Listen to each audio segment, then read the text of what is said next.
In a time long, long ago, when the world was quieter and the nights felt colder than today, there lived a young shepherd boy in the ancient lands of Rome. His name was Gaius, just a small boy with simple dreams, watching over his sheep as the wind moved gently across the hills. Nothing extraordinary, nothing heroic, just a quiet life. Tonight, we follow his story, a story soft enough to guide you into deep, peaceful sleep. So, close your eyes, relax your shoulders, and let the slow footsteps of history carry you into rest. Each day was much like the last for Gaius. He would rise before the sun painted the sky in shades of gold and rose. He'd eat a simple breakfast of bread and cheese, given to him by his mother, her hands warm, but her smile always warm. Then, with his trusty staff in hand and his loyal sheepdog, Lupus, by his side, he would lead his small flock out to the rolling green pastures that surrounded his village. The hills were his world. He knew every curve, every ancient olive tree, every stream that trickled down the slopes, its water cool and clear. He'd sit for hours under the shade of a cypress tree, watching the clouds drift by, imagining them as great ships sailing across an endless blue sea. He listened to the song of the cicadas in the afternoon heat, a constant humming lullaby. He watched the tiny lizards dart between the rocks, their movements quick and silent. Lupus would doze at his feet, one ear twitching at the slightest sound, ever watchful. Gaius felt a deep sense of peace in these moments. The world was simple, and it was good. One afternoon, as the sun began its slow descent toward the horizon, casting long, soft shadows across the land, Gaius noticed something unusual. Far in the distance, a trail of dust rose against the sky. It wasn't the dust of a farmer's cart or a lone traveler. It was too large, too continuous. He stood up, shielding his eyes with his hand, his heart beginning to beat a little faster. Lupus sensed his unease and stood as well, a low growl rumbling in his chest. As the dust cloud grew closer, Gaius could see the glint of metal and the shapes of many men on horseback, soldiers, but they weren't Roman soldiers. Their banners were unfamiliar, their armor different. They moved with a purpose that felt threatening. Fear, cold and sharp, pricked at him. He was just a boy. What could he do? His first instinct was to hide, to gather his sheep and run back to the safety of his village. But then he saw where they were headed. They were moving toward a narrow pass in the hills, a shortcut that led directly to the undefended side of a nearby Roman encampment. The soldiers stationed there would be taken by complete surprise. The thought of the families, the people he knew, they would be in grave danger. A strange sort of calm settled over him, pushing the fear aside. He knew what he had to do. Whispering to Lupus to keep the flock together, he began to run, not back to his village, but in the opposite direction, toward the Roman camp. His small legs pumped, his sandals slapping against the dusty earth. The air burned in his lungs. He ran through thickets of thorny bushes that tore at his tunic, across rocky ground that bruised his feet. He had to be faster than the horseman. He had to warn. The sun was sinking low, the sky turning a deep orange. Every shadow seemed to stretch and twist, playing tricks on his tired eyes. He kept his focus on the distant standards of the Roman fort, a beacon of hope in the fading light. He could hear the faint sound of the enemy horses behind him, a rhythmic thunder that spurred him onward. He didn't dare look back. He just ran, finally breathless and exhausted. He stumbled into the sentry line of the Roman camp. A soldier, startled by the sudden appearance of a disheveled boy, raised his spear. "Halt! Who goes there?" he demanded, his voice stern. Gaius could barely speak, gasping for air. He leaned on his knees, his side aching with a sharp pain. "Invaders," he penned. "From the east, the narrow pass. They mean to attack." Now the sentry looked at him with skepticism. A wild-eyed shepherd boy with a frantic story. But there was a desperate sincerity in Gaius's eyes that made him pause. He called for his centurion, a grizzled veteran named Marcus. Marcus listened to Gaius's hurried words, his gaze sharp and assessing. He looked from the boy's exhausted face to the direction he had pointed. In the dim twilight, there was nothing to see but the darkening hills. For a moment, Marcus hesitated. It could be a child's fantasy, a trick of the light. But the risk of ignoring the warning was too great. The pass was a known vulnerability. He made a decision. Sound the alarm. He bellowed. 2 arms manned the eastern wall. Horns blared through the camp, shattering the evening quiet. Soldiers who had been resting or eating their evening meal scrambled for their shields and swords. Torches were lit, casting a flickering, urgent glow over the scene. There was confusion, but there was also the swift, disciplined action of the Roman army. Men rushed to their positions, forming lines of defense along the earthen wall that Gaius had warned them about. Gaius was led to a safe place behind the mountains, where he watched, his heart pounding in his chest. Had he been right? Had he done the right thing? The waiting was agonizing. The minutes stretched into what felt like hours. The camp was alive with tension, every soldier staring into the darkness, listening, and then they heard it. The sound Gaius had been running from the thunder of hooves, growing louder and louder. Out of the darkness of the pass, the enemy cavalry charged, expecting to find a sleeping, undefended camp.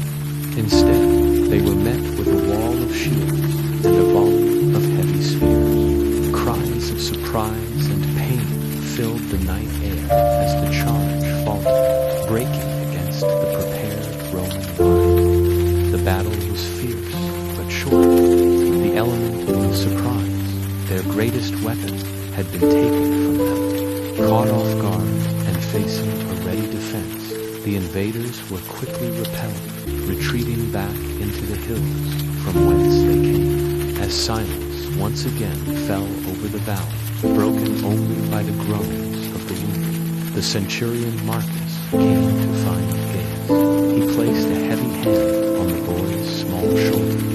His face, illuminated by the torchlight, was no longer stern, but filled with a deep, quiet respect. "You did well, boy," he said, his voice rough with emotion. "You have the heart of a lion. Tonight, you saved more lives than you can imagine. You saved us all." News of the shepherd boy's bravery spread. The next day, the commander of the entire legion, a great and powerful general, came to the camp. He summoned Gaius before him. The boy stood there, small and humble, still in his simple torn tunic. Lupus sitting faithfully at his feet. The general looked down at him, not with arrogance, but with admiration. He announced that for his courage and quick thinking, Gaius and his family would be rewarded. They would be given land and a new home, and Gaius himself would be offered a place in a fine Roman school, a future he could never have dreamed of while watching his sheep on the hills. But the story doesn't end there. The empire that Gaius had helped protect was vast and powerful, but its true strength, he learned, was not just in its legions and its walls. It was in the quiet courage of ordinary people. It was in the simple shepherd who chose to run toward danger instead of away from it. And so, as you drift deeper now into a peaceful slumber, remember the story of Gaius. Remember that great strength can be found in the Let the gentle breeze on the Roman hills carry away your worries. Let the soft bleating of the sheep guide your thoughts into peaceful meadows. Imagine yourself lying on that hillside under the vast, starry sky, feeling safe and protected. The world is quiet. You are at peace. And just like Gaius, you have a strength within you that is deep and true. Rest now. Sleep well. High above the Roman countryside, the hills rolled like soft waves, bathed in the pale glow of moonlight. A shepherd named Gaius sat beneath the gnarled branches of an old olive tree, a familiar silhouette against the silvered landscape. He listened to the gentle rustle of leaves, whispering secrets above his head, a sound as old as the hills themselves. Around him, his flock of sheep breathed slowly, their soft, woolly bodies moving like white clouds drifting over the dark grass. There was nothing unusual in the air, nothing to suggest danger, just the slow, steady rhythm of another quiet night on the watch. Gaius enjoyed these moments of solitude, the profound silence broken only by the night's soft symphony. He relished the calm, the deep-seated feeling that the world was, for now, safe and still.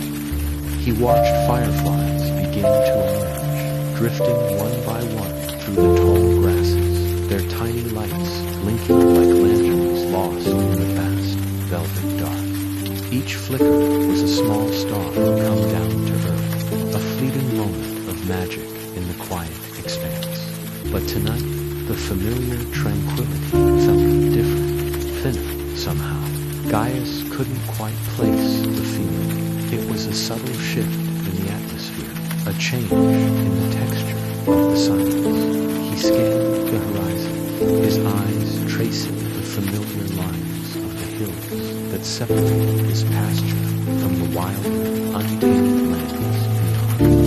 The moon, nearly full, cast long, distorted shadows that danced and writhed as a light breeze passed through. He'd seen these shadows 1,000 times, yet tonight they seemed to hold a new depth, a new darkness. He told himself it was just his imagination, the product of too many lonely nights spent staring into the dark. Shepherds were known for their fanciful thoughts, their minds weaving stories from the wind and stars. He pulled his rough, woolen cloak tighter around his shoulders, the familiar scratch of the fabric a small comfort.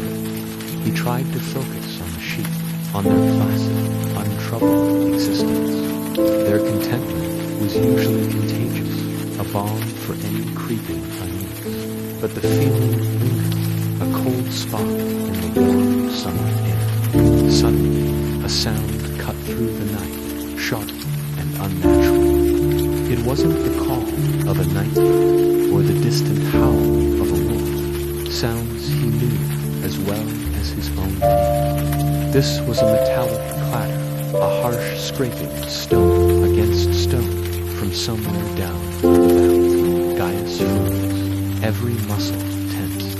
His hand instinctively went to the heavy wooden staff resting beside him. The sheep stirred, their heads lifting in unison, their placid chewing ceasing. They sensed it too, the intrusion, the ripple in the peaceful fabric of the night. Gaius rose slowly to his feet, his eyes straining to pierce the gloom. He moved away from the tree, seeking a better vantage point from the crest of the hill. Down below, nestled in a small, rocky ravine he usually avoided, a faint light flickered. It wasn't the soft, gentle light of a firefly or a traveler's lantern. This light was harsher, unsteady, casting frantic, jagged shadows against the rock walls. It was the light of a torch held by an unsteady hand. His heart began to pound, a heavy, rhythmic drum against his ribs. Who would be out here in this desolate place at this hour? Bandits rarely ventured this close to the well-patrolled lands near the villas, and travelers always stuck to the main roads miles away.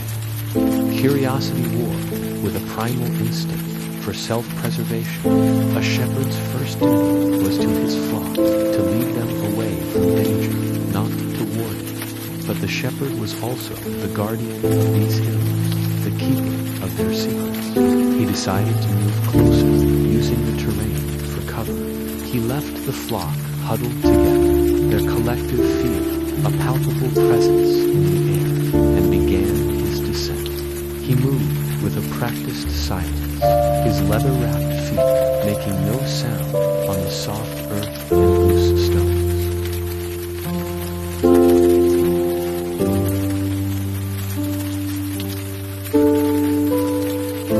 The metallic scraping sound came again, louder this time, followed by a low grunt of effort. As he neared the edge of the ravine, the acrid smell of torch smoke and freshly disturbed earth filled his nostrils. Peering over a rocky ledge, he saw a scene that made the breath catch in his throat. A lone figure was digging frantically at the base of the ravine wall. The man was dressed in dark, ragged clothes, his face obscured by shadows and sweat. With each heave of his crude shovel, he dislodged rocks and dirt, tossing them aside with a desperate urgency. Gaius watched, mesmerized and terrified. The man was clearly searching for something. But what could possibly be buried here, in this forgotten corner of the countryside? An old legend, a story his grandfather used to tell, flickered in his memory. A tale of a disgraced Roman general who had fled the city with a stolen imperial treasure, burying it somewhere in these very hills before disappearing forever. Most dismissed it as a shepherd's tale, a fantasy to pass the long nights. But as Gaius watched the man dig, a chilling thought began to form. What if the story was true? The man suddenly stopped, letting his shovel fall with a clatter. He dropped to his knees and began clearing away the remaining dirt with his bare hands. After a moment, he let out a choked cry, a sound of triumph and disbelief. He had found something. He struggled for a moment, pulling with all his might, and then lifted a small, heavy-looking wooden chest bound with iron straps. It was old, the wood darkened with age and damp earth. The man scrambled to pry it open, using the edge of his shovel as a lever. The wood groaned and splintered. With a final crack, the lid broke free. The man held his torch over the open chest, and even from his hiding spot, Gaius saw it, a cascade of gold and jewels, spilling over the sides, catching the torchlight and throwing it back in 1,000 dazzling, gleaming points of light. The sight was breathtaking, a king's ransom unearthed in the dead of night. The man laughed, a wild, unhinged sound that echoed unnervingly in the quiet ravine. He plunged his hands into the treasure, letting gold coins run through his fingers like water. But his celebration was cut short. From the darkness behind him, 2 more figures emerged, silent as ghosts. They had been waiting, hidden in the shadows, letting the first man do all the work. They carried short swords, their blades gleaming coldly in the torchlight. The first man scrambled backward, his face a mask of pure terror. He had been betrayed. A short, brutal confrontation followed. It was over in seconds. The 2 newcomers showed no mercy.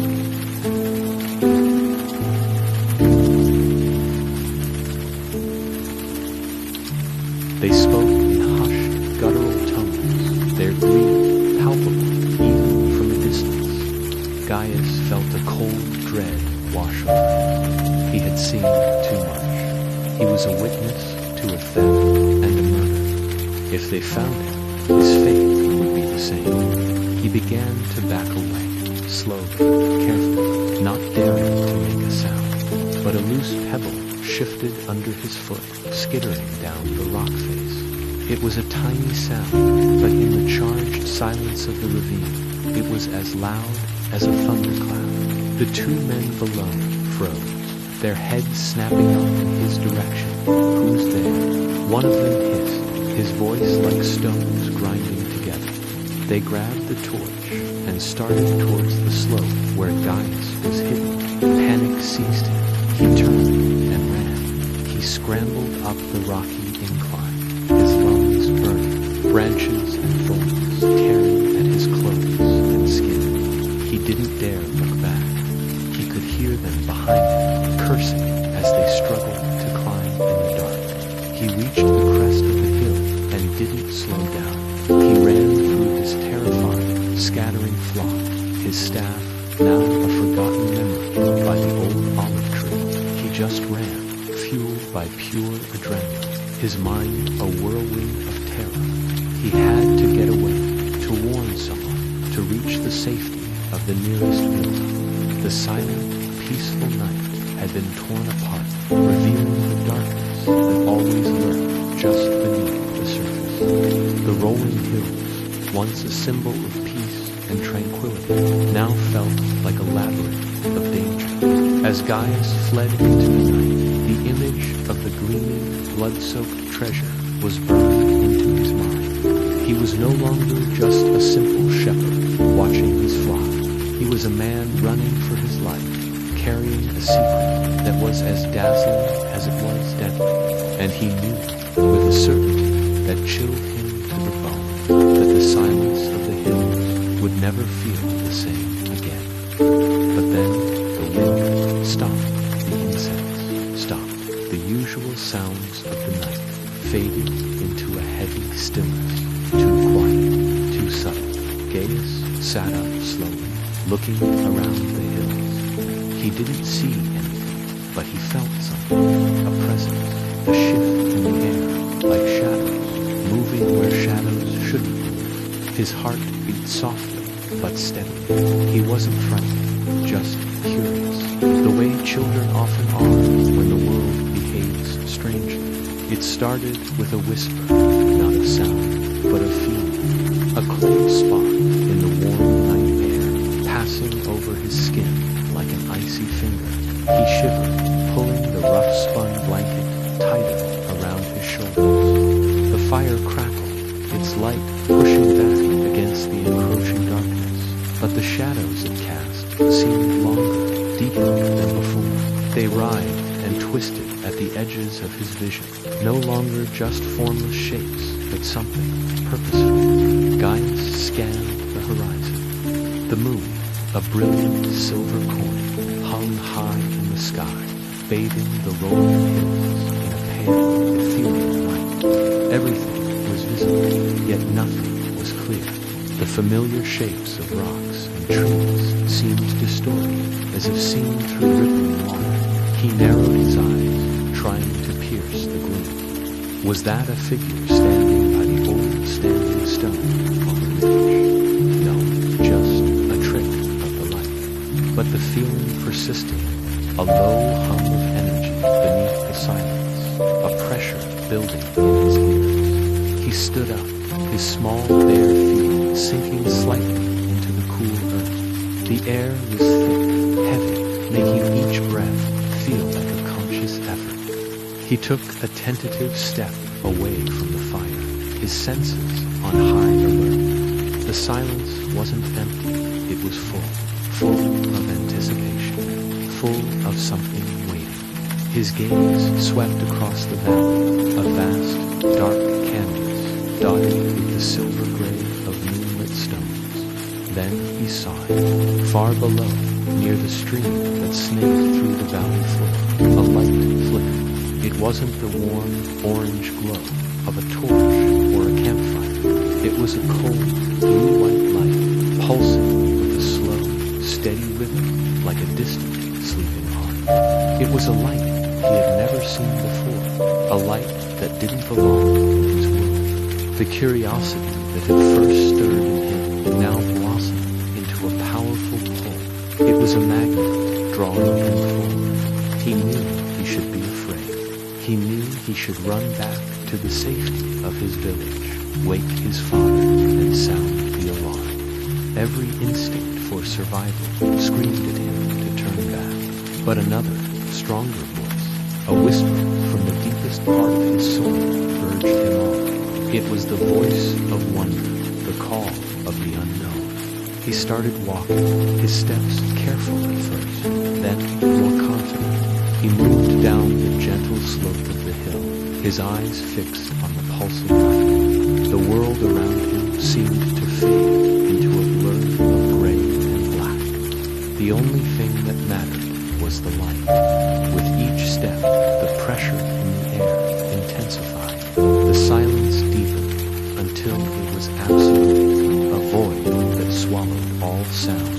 He felt as if he were walking through a dream, a place where the normal rules of the world no longer applied. As he got closer, he could see the source of the light more clearly. It wasn't a fire or a lantern. It was a sphere about the size of his head, hovering a few feet above the ground. It shed no heat, only its strange, cold luminescence. The light pulsed, and with each pulse, ripples of energy, visible only as faint distortions in the air, spread outward. The grass and wildflowers around the sphere were coated in a fine, glittering frost, despite the warmth of the night. Gaius stopped about 20 feet away, his heart now a frantic drum against his ribs. The initial curiosity had given way to a profound sense of awe, bordering on fear.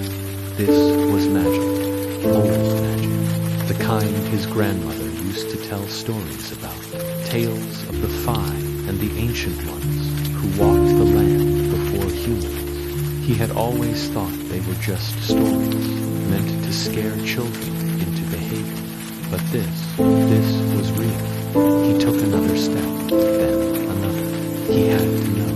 He had to understand. He reached out a trembling hand, not to touch it, but as if to feel the energy it was emitting. As his fingers extended into the cold air, the pulsing quickened, the light flared, becoming almost blindingly bright for a moment before settling back into its rhythmic beat.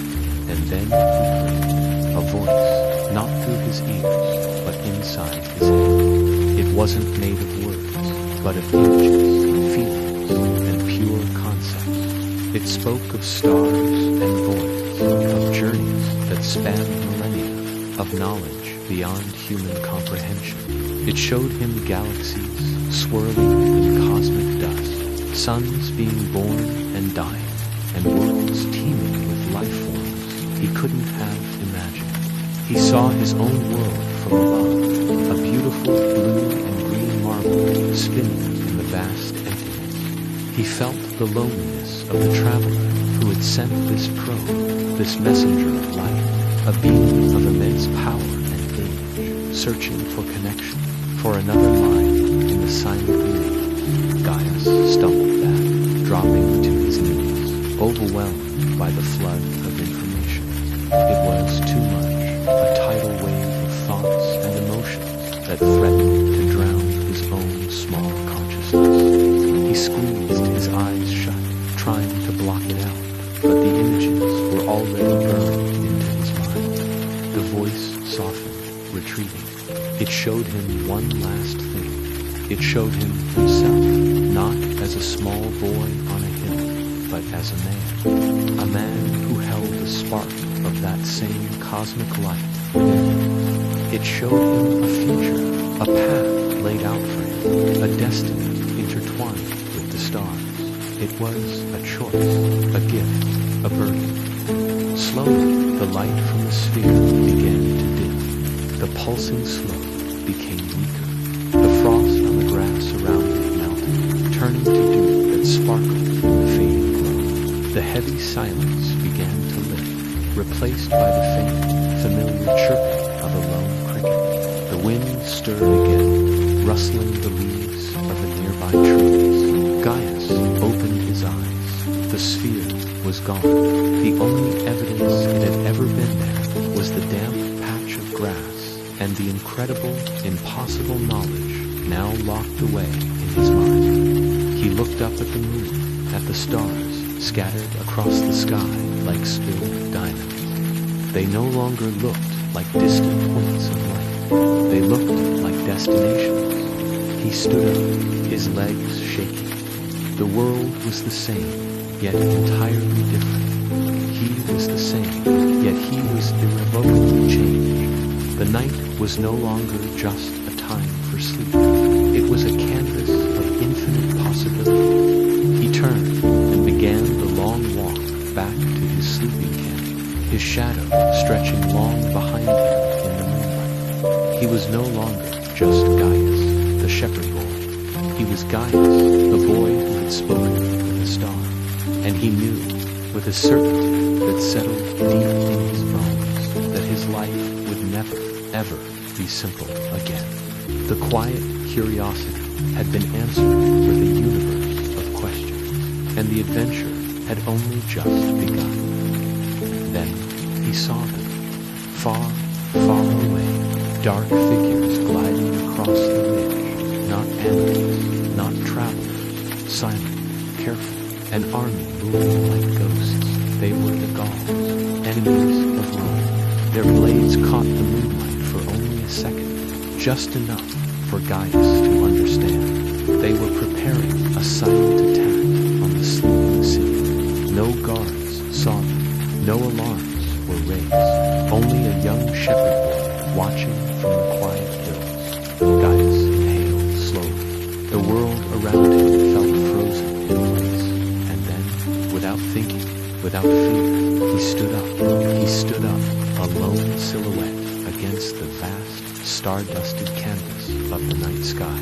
The fate of Rome, a city dreaming peacefully below, now rested on his small shoulders. What could one boy do against an entire army? His heart hammered against his ribs, a frantic drumbeat in the otherwise silent night. But there was no time for fear. Every second wasted was a step closer to disaster. Gaius knew the terrain better than anyone. He knew the secret paths, the shortcuts through the rocky crags that even the most seasoned soldiers would overlook. His mind raced, piecing together a desperate plan. He couldn't fight them, not with his simple shepherd's crook. He couldn't outrun them, but he could outsmart them. He could be the ghost they never saw coming. With a final glance at the advancing shadows, he turned and sprinted, not towards the city, but deeper into the hills. His bare feet, toughened by years of herding, barely made a sound on the rocky ground. He was running towards the old signal tower, a forgotten relic from a previous war, perched on the highest peak overlooking the valley. It hadn't been used in generations, but Gaius had explored its crumbling walls countless times. He knew a secret. The Gauls, confident in their stealth, moved with patient precision. Their leader, a mountain of a man named Brennus, scanned the city walls. He smiled. Victory was so close, he could almost taste the wine from the Roman cellars. His scouts had reported no patrols, no sentries await. It was a city ripe for the taking. He raised a hand, signaling his warriors to halt and wait for the final command to descend and unleash chaos. What Brennus didn't account for was the shepherd boy, a boy who was now scrambling up the final stretch of the treacherous path to the old tower. Gaius's lungs burned, his legs ached, but he pushed on.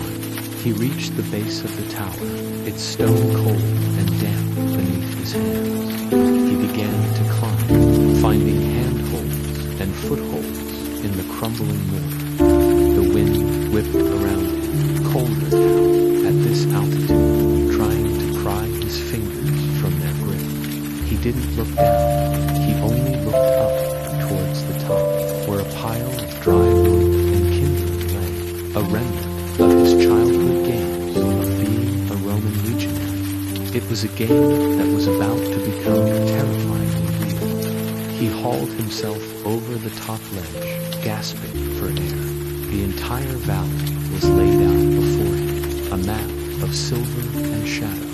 He could see the Gauls, a dark stain on the landscape, poised and ready, and he could see Rome, oblivious and vulnerable. He fumbled in the small pouch at his waist, his fingers trembling, and pulled out 2 small, smooth flints. He had used them 1,000 times to start a campfire for a cold night. Now he would use them to start a fire to save the city. He knelt beside the pile of wood, shielding it from the wind with his own body. He struck the flints together, once, twice. A spark flew, but it died in the wind. Desperation began to creep in. He struck them again, harder this time, with all the frustration and fear he felt. A tiny spark caught on a piece of dry moss. Gaius held his breath, gently blowing on the ember, coaxing it, nurturing it. A small, weak flame flickered to life. He carefully added more kindling, bit by bit, until the small flame grew into a crackling fire. Down below, Brennus was about to give the signal. His hand was raised, his mouth open to shout the order. But then a flicker of light caught his eye. He squinted, looking up towards the peaks. A fire on the old signal tower. Impossible. Who would be up there? A wave of unease washed over him. A signal fire meant one thing. They had been spotted. The element of surprise, their greatest weapon, was gone. His commanders looked at him, their expressions mirroring his confusion. Had they walked into a trap? Back on the tower, Gaius threw the last of his wood onto the flames. A magnificent bonfire now roared against the night, a beacon of defiance visible for miles. He had done it. He had sent the signal. Now it was up to Rome. The sound of a distant horn echoed from the city walls. Then another. Shouts and the clang of metal on metal rose from the streets below. The sleeping city was waking up. Lights began to appear in windows. Torches flared to life along the ramparts. The Gauls were no longer facing a sleeping victim, but a fortified city preparing for a siege. Brennus cursed his planned release. The chance for a swift, silent victory was lost. Attacking a fully alerted Roman garrison would be suicide. He stared up at the single fire on the mountaintop, a symbol of his failure. With a roar of frustration that echoed through the hills, he gave the order to retreat. The ghost-like army melted back into the shadows from whence they came, their dreams of conquest turning to dust. As the sun began to rise, painting the sky in hues of orange and pink, Gaius watched them go. He was just a boy, alone on a forgotten tower, covered in soot and trembling with exhaustion. But as he looked down at the city of Rome, safe and stirring to life for a new day, he felt a sense of pride he had never known. He hadn't wielded a sword or worn a legion of his army, but he had fought a battle nonetheless. He had saved his home. When the Roman soldiers finally reached the tower later that morning, they found him asleep by the dying embers of his fire, his faithful sheepdog curled up at his side. They didn't see a hero, they saw a tired shepherd boy. But the story of that night would be told for generations. The story of how the vigilance of one boy, armed with nothing but his knowledge of the land and a spark of courage, turned back an entire army. Gaius, the shepherd, who stood up when the world was silent, became a quiet legend, his name whispered in the same breath as the great generals and emperors. For on that night, he proved that true strength isn't always found in the blade of a sword, but in the heart of someone willing to stand for what they believe in, no matter how small they may seem. Gaius began to run. His steps weren't fast. but they were steady, each one a soft, deliberate touch against the ancient earth. He moved down the gentle slope of the hill, a small, determined figure against the vast landscape. The old stones, witnesses to countless seasons, stood silent as he passed. The olive trees, their leaves silvered by the moonlight, seemed to whisper secrets to the night air. He ran through the cool breath of the darkness, a tangible chill that seemed to mark the boundary between the wild country and the sleeping city ahead. The world around him felt absolutely endless, a sprawling tapestry of shadow and silver light. Yet, with every single step, he felt the pull of his destination growing stronger. Rome, the city slept peacefully behind its tall, imposing walls, unaware of the small boy making his solitary journey. His simple leather sandals brushed against the fine dust of the path, kicking up tiny clouds that danced in the moonlight for a moment before settling. His breath was a gentle wave, a rhythmic in and out that matched the cadence of his feet. Above him, the moon was a quiet, watchful guardian, casting his long, determined shadow on the ground before him. There was no shouting in the night, no panicked cries, only the profound silence of the Italian countryside. Gaius felt no panic, no fear rising in his chest. His mind was clear, focused on one thing, and one thing only, the steady, persistent rhythm of his own movement. He was just a boy who had made a decision, a boy who simply refused to stop. Each footfall was a promise to himself, a testament to his resolve. This was not a race against time, but a journey of endurance. The soft thud of his sandals on the dirt path was the only drumbeat he needed, a sound that spoke of unwavering will. He thought of his home, the warm light of the oil lamps, the familiar scent of baking bread. Those memories were not a source of sadness, but a wellspring of strength. They were the reason he was out here under the vast, star-dusted sky. Every meter covered was a meter closer to protecting that life, to preserving the world he knew. He passed a small, forgotten shrine by the roadside, its marble face worn smooth by wind and rain. For a fleeting second, he offered a silent prayer, not for speed, but for stamina, for the strength to keep placing one foot in front of the other until the sun returned. The landscape began to change suddenly. The wild, open hills gave way to more cultivated land. Vineyards, their rows neat and orderly, even in the darkness, stretched out on either side of the path. The air grew heavier with the sweet, earthy smell of grapes and soil. He knew these fields. He had played in them as a younger child, chasing lizards and hiding among the vines. Tonight, they were just another part of the long road, landmarks on his personal map of perseverance. The familiarity was comforting, a reminder that he was not lost, but on a path he knew, a path that led home. His muscles began to ache, a dull, persistent throb that started in his calves and spread up to his thighs. He acknowledged the pain, accepted it as a part of the journey, but he did not let it command him. He shifted his focus back to his breathing, to the steady rhythm that had become his mantra.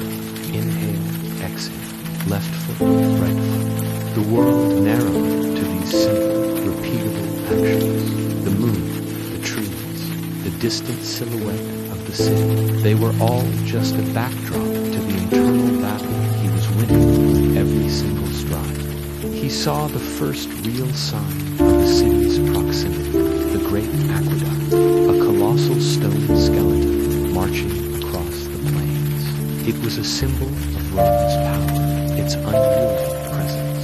Running beneath its massive arches, Gaius felt incredibly small, yet part of something immense. The aqueduct was a testament to what could be built with patience and persistence, stone by by stone. In his own small way, that's what he was doing now, building his journey step by step. The cold stone seemed to radiate a silent encouragement, a story of endurance that mirrored his own. The air began to carry new sounds now, faint at first, but growing clearer. The distant bark of a dog from a nearby villa, the low rumble of a cart moving along the main road, the Via Appia, which he was now approaching. These were the sounds of life, the sounds of a world that was beginning to stir even in the deepest hours of the night. They were a welcome change from the profound silence of the hills. They told him he was close, that his solitary pilgrimage was nearing its end. He could almost smell the city now, the smoke from 1,000 hearths, the scent of livestock from the market, the unique, indescribable smell of 1,000,000 lives lived in close quarters. Finally, he saw them, the walls, Aurelian's walls, massive and unreachable, looming in the darkness, their tops barely visible against the star-filled sky. A single gate, the Porta Azanara, was his target. A faint orange glow flickered from the torches of the night watchmen stationed there. This was it, the final stretch. A surge of new energy, born of relief and anticipation, flooded through him. His legs felt lighter, his breath came easier. He had done it. He had crossed the mile, faced the night, and arrived. As he slowed his pace to a walk, his heart was still pounding, not from exertion, but from a profound sense of accomplishment. The soft thud of his sandals gave way to the gentle scuff of leather on stone as he approached the gate. The guards would question him, a lone boy arriving in the dead of night, but he had his story, his purpose. He had run not from something, but toward something. He had run for his family, for his future, for the city that now stood before him, ready to be woken.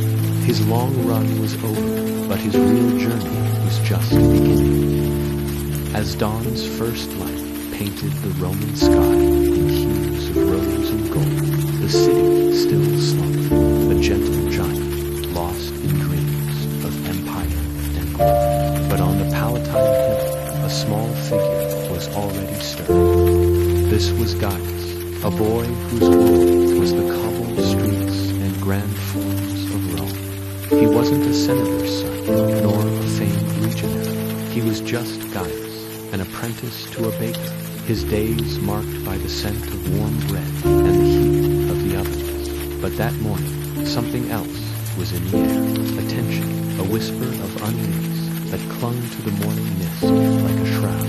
Gaius, with the innocent perception of the young, felt it in his bones, a feeling that this day would be different. This day, Rome would need more than bread to sustain. Gaius's master, a kind but stern man named Lucius, was already at work, his large hands kneading dough with a practiced rhythm. Up early, boy, he grunted, not looking up. The city sleeps, but hunger never does. Gaius nodded, his mind elsewhere. He walked to the shops open for him, looking out over the awakening city. The distant sounds were familiar, the rumble of a cart, the bark of a dog, the first calls of merchants setting up their stalls. But beneath it all was that strange silence, a void where the usual morning cheer should be. He had been having nightmares for weeks, dreams of shadows creeping over the seven hills, of silent armies and the glint of cold steel. He'd told no one. Who would believe a baker's boy and his bad dreams? He shook his head, trying to dismiss the feeling. It was just a dream. He was just Gaius. What could he possibly know of the dangers that lurked beyond the city's mighty walls? He spent the morning delivering bread, his small feet carrying him through the labyrinthine alleys of the Suburra and across the grand expanse of the Forum. Delivery, he saw the city in its full, vibrant life. He saw senators debating in hushed, urgent tones, merchants haggling over silks from the east, and children chasing pigeons across the sun-drenched squares. Rome was a living, breathing entity, a mosaic of a million lives, all interconnected. And the thought of his dream, the image of those shadows falling upon this beautiful, chaotic city, sent a shiver down his spine. He couldn't shake the feeling that his dream was more than just a figment of his imagination. It felt like a warning, a premonition that was growing stronger with every passing hour. He found himself looking at the faces of the people he passed, wondering if they felt it too. But all he saw was the familiar rhythm of daily life. As the sun climbed higher, casting long shadows that seemed to twist and writhe like living things, Gaius's unease grew into a gnawing certainty. He finished his deliveries early and, driven by an impulse he didn't understand, began to walk towards the city's northernmost hill.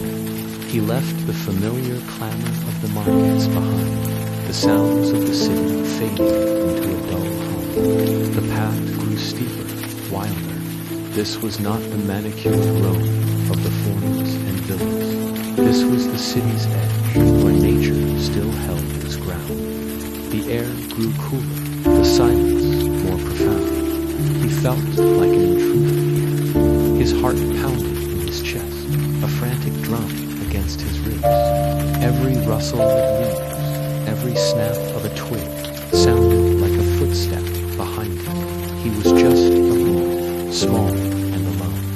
What was he doing? He should be back at the bakery, safe in the warm, flower-dusted air. Yet something compelled him forward, up the winding path, toward the crest of the hill. When he finally reached the summit, breathless and trembling, he saw that below, in the valley, hidden by the curve of the hill, was an army, not a lonely legion, with its gleaming standards and disciplined ranks, but a silent, shadowy force. They moved with a stealth that was unnatural, their dark cloaks blending with the twilight that was beginning to gather. There were no campfires, no boisterous sounds of soldiers, just a silent, menacing presence. Gaius dropped to his belly, crawling to the edge of the ridge, his eyes wide with terror. He saw the glint of blades, the sharp points of countless spears catching the last rays of the setting sun. They weren't preparing for a siege. They were preparing for an infiltration, a silent strike at the heart of a sleeping city. For a moment, he was frozen, paralyzed by the sheer scale of the threat. The fate of millions rested on what he did next. Panic gave way to a surge of adrenaline. He couldn't scream. They would hear him. He couldn't just run. He needed a plan. He was just a baker's boy, but he was a Roman. This was his home.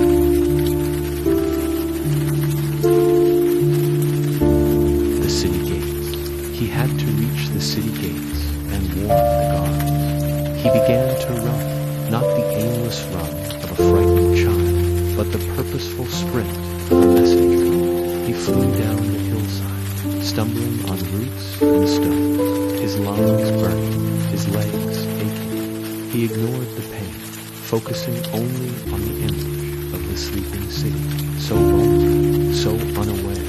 The familiar streets, the faces of the people he knew, the smell of his master's bakery olive flashed before his eyes, fueling his desperate flight. He had to be faster.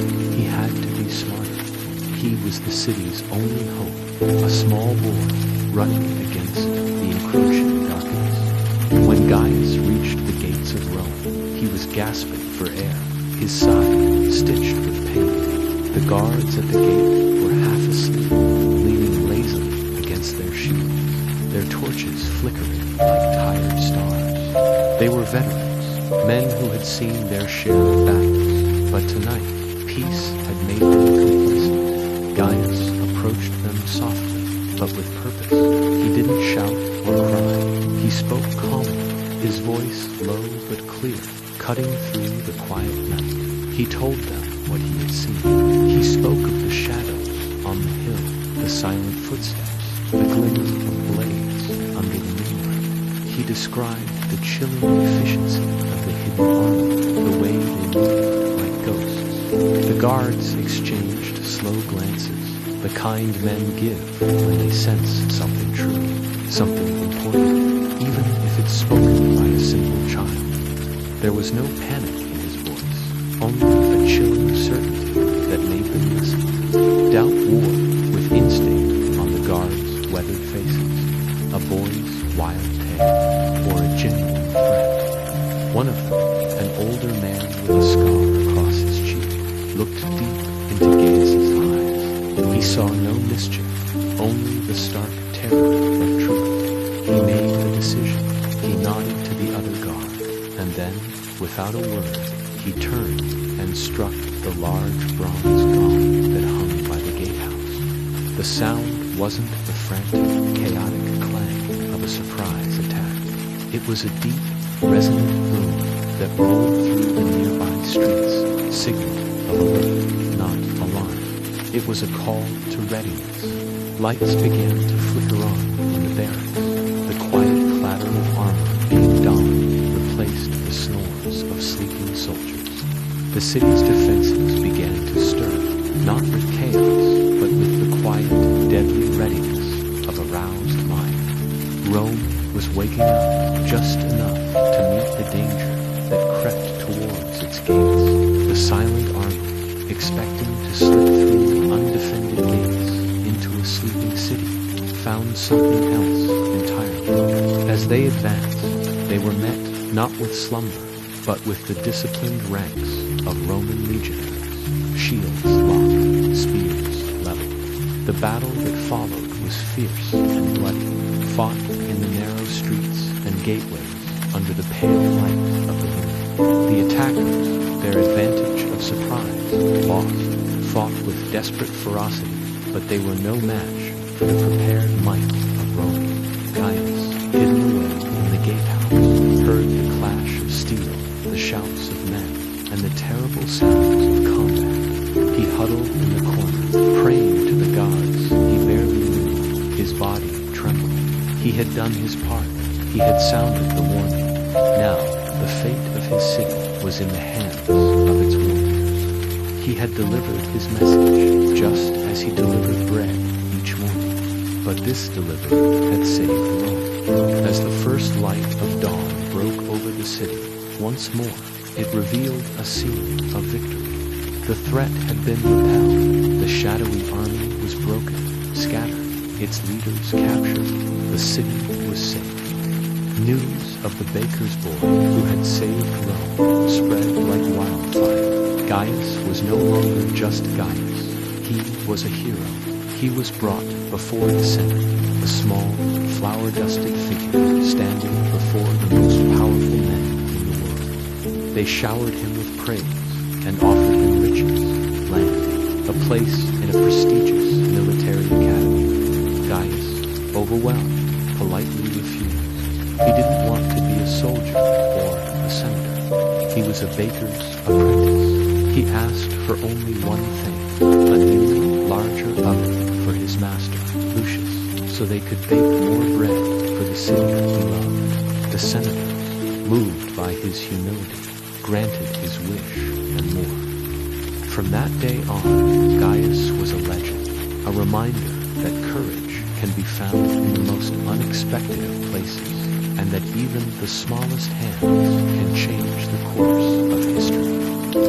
In the heart of the Roman Empire, a time of grand legions and towering monuments, a story unfolds that isn't about a mighty general or a cunning emperor. It's about a young boy named Gaius, whose quiet courage would change the course of history. Our story begins in 390 BC. Rome, the jewel of the ancient world, faced its darkest hour. A massive army of Gauls, fierce warriors from the north, had swept through Italy, leaving destruction in their wake. They had defeated Rome's legions in open battle and now stood at the very gates of the city itself. The once proud and bustling streets of Rome fell silent, filled with an eerie, tense quiet. The people, gripped by fear, abandoned their homes and fled, seeking refuge in the surrounding hills. Only a small, determined garrison remained, holding out on the Capitoline Hill, a steep and fortified citadel that was Rome's last bastion of hope. For months, the Gauls laid siege to the Capitoline. They tried to storm the walls, but the Roman defenders, though outnumbered, fought with desperate bravery and repelled every assault. The Gauls, growing impatient, knew a direct attack was fatal. They needed a new plan, something clever, something unexpected. They decided on a silent, secret night assault. Their scouts had found a hidden, unguarded path, a treacherous cliff face that the Romans believed was impossible to climb. Under the cloak of darkness, the Gauls planned to scale this cliff, slip past the sentries, and take the citadel from within. The fate of Rome hung by a thread, and its defenders were completely unaware of the danger creeping towards them. On that fateful night, as the city held its breath, young Gaius couldn't sleep. He wasn't a soldier, just a boy living with his family among the refugees on the Capitoline. The air was thick with an unnatural stillness. The usual night sounds of the city, the distant dogs, the rustle of the wind were gone. Something felt wrong. It was a silence so deep it was almost loud. While everyone else tried to find rest, Gaius was drawn to this strange quiet. An instinct, a gentle nudge from within, told him something was amiss. He slipped out of his makeshift bed, his bare feet making no sound on the cold stone, and crept towards the edge of the citadel, drawn by a feeling he couldn't explain. He peered over the ramparts into the inky blackness below. At first, he saw nothing but shadows. The moon was hidden behind a thick blanket of clouds, but Gaius had spent his whole life observing the world around him. He noticed the little things others missed. He listened, not with his ears, but with his whole being. He felt a subtle shift in the night. A pebble dislodged, a muffled scrape of leather on rock, a whisper of movement carried on a breeze. These were sounds so faint that a regular sentry, tired from months of siege, would have easily dismissed them. But to Gaius, they were like alarm bells ringing in the silent night. His heart began to pound, not with fear, but with a sudden, chilling certainty. They were coming. Instead of shouting and causing a panic, Gaius remembered the stories of the sacred geese kept in the temple of Juno nearby. These geese were known for their loud, aggressive honk at any stranger. They were better than any watchdog, acting on pure instinct. Gaius ran to their enclosure. He didn't have to do much. The geese, sensitive to the slightest disturbance, already sensed the approaching danger. As the first Gaulish warrior hauled himself over the edge of the cliff, the geese erupted into a deafening cacophony of frantic honking and flapping wings. The silence of the night was shattered. The sudden, piercing noise jolted the sleeping Roman soldiers awake. They grabbed their swords and shields, confused but instantly alert. The Roman commander, Marcus Manlius, was the first to react. Rushing to the edge of the wall, he saw the shadowy figure of the lead Gaul climber appearing over the precipice. With a powerful shove, Manlius sent the warrior tumbling back down the cliff, knocking over the other climbers in a domino effect. The element of surprise was lost. The secret attack had been exposed. By the time the main body of the Gauls reached the top of the cliff, they were no longer unseen. Soldiers stood waiting, torches were lit, casting Shields glimmered in rows, a wall of bronze and iron. The silent attack was no longer silent. The Gauls, completely taken by surprise and realizing their plan had failed, hesitated. Faced with a fully aroused and determined defense, they retreated back into the darkness from which they came. Rome was safe, and it was all because a small boy noticed the quiet of the night changing and chose to follow his gentle instinct. Gaius never became a famous general. He never wore a crown or held a grand title. His name isn't etched onto monuments or sung in epic poems, but history remembers the boy who saved an empire. He didn't do it with a sword or a shield, but with something far more powerful: careful eyes, a keen sense of awareness, and a calm, steady heart that chose to listen when the world was silent. His story reminds us that true courage isn't always found on the battlefield. Sometimes the greatest victories are won by those who simply pay attention. Morning came slowly, as if the sun itself was still sleeping from the night before. Soft, golden light spilled across the terracotta rooftops of Rome, touching the ancient stones gently, like warm fingers brushing away the last remnants of darkness. The city was stirring, waking up to a day that felt different. It was a subtle shift, a change in the air that only the most observant would notice. It was as though Rome knew something important had happened during the night, but couldn't quite remember what it was. A shared, forgotten dream lingered at the edge of its collective memory. Gaius walked beside the guards, his steps quiet, almost shy. The heavy clank of their armor was the only sound that broke the morning's peace. He kept his eyes down, tracing the patterns of the cobblestones, feeling the weight of the night's events settle upon his young shoulders. He wasn't a hero, not in the way the stories told. There were no grand pronouncements, no cheering crowds. There was only the quiet satisfaction of a duty done, a city kept safe from the shadows that had threatened to consume it. The guards, hardened soldiers who had seen countless battles, walked with a newfound respect for the boy beside them. They had witnessed his courage, his unwavering resolve, in the face of a terror that would have broken lesser men. Their usual morning banter was replaced by a thoughtful silence. As they moved through the waking streets, the familiar scenes of daily life unfolded. Women leaned out of their windows, shaking out rugs and calling greetings to neighbors. The rich aroma of freshly baked bread drifted from the bakeries, where men with flour-dusted arms kneaded dough in a peaceful, timeless rhythm. Merchants at their stalls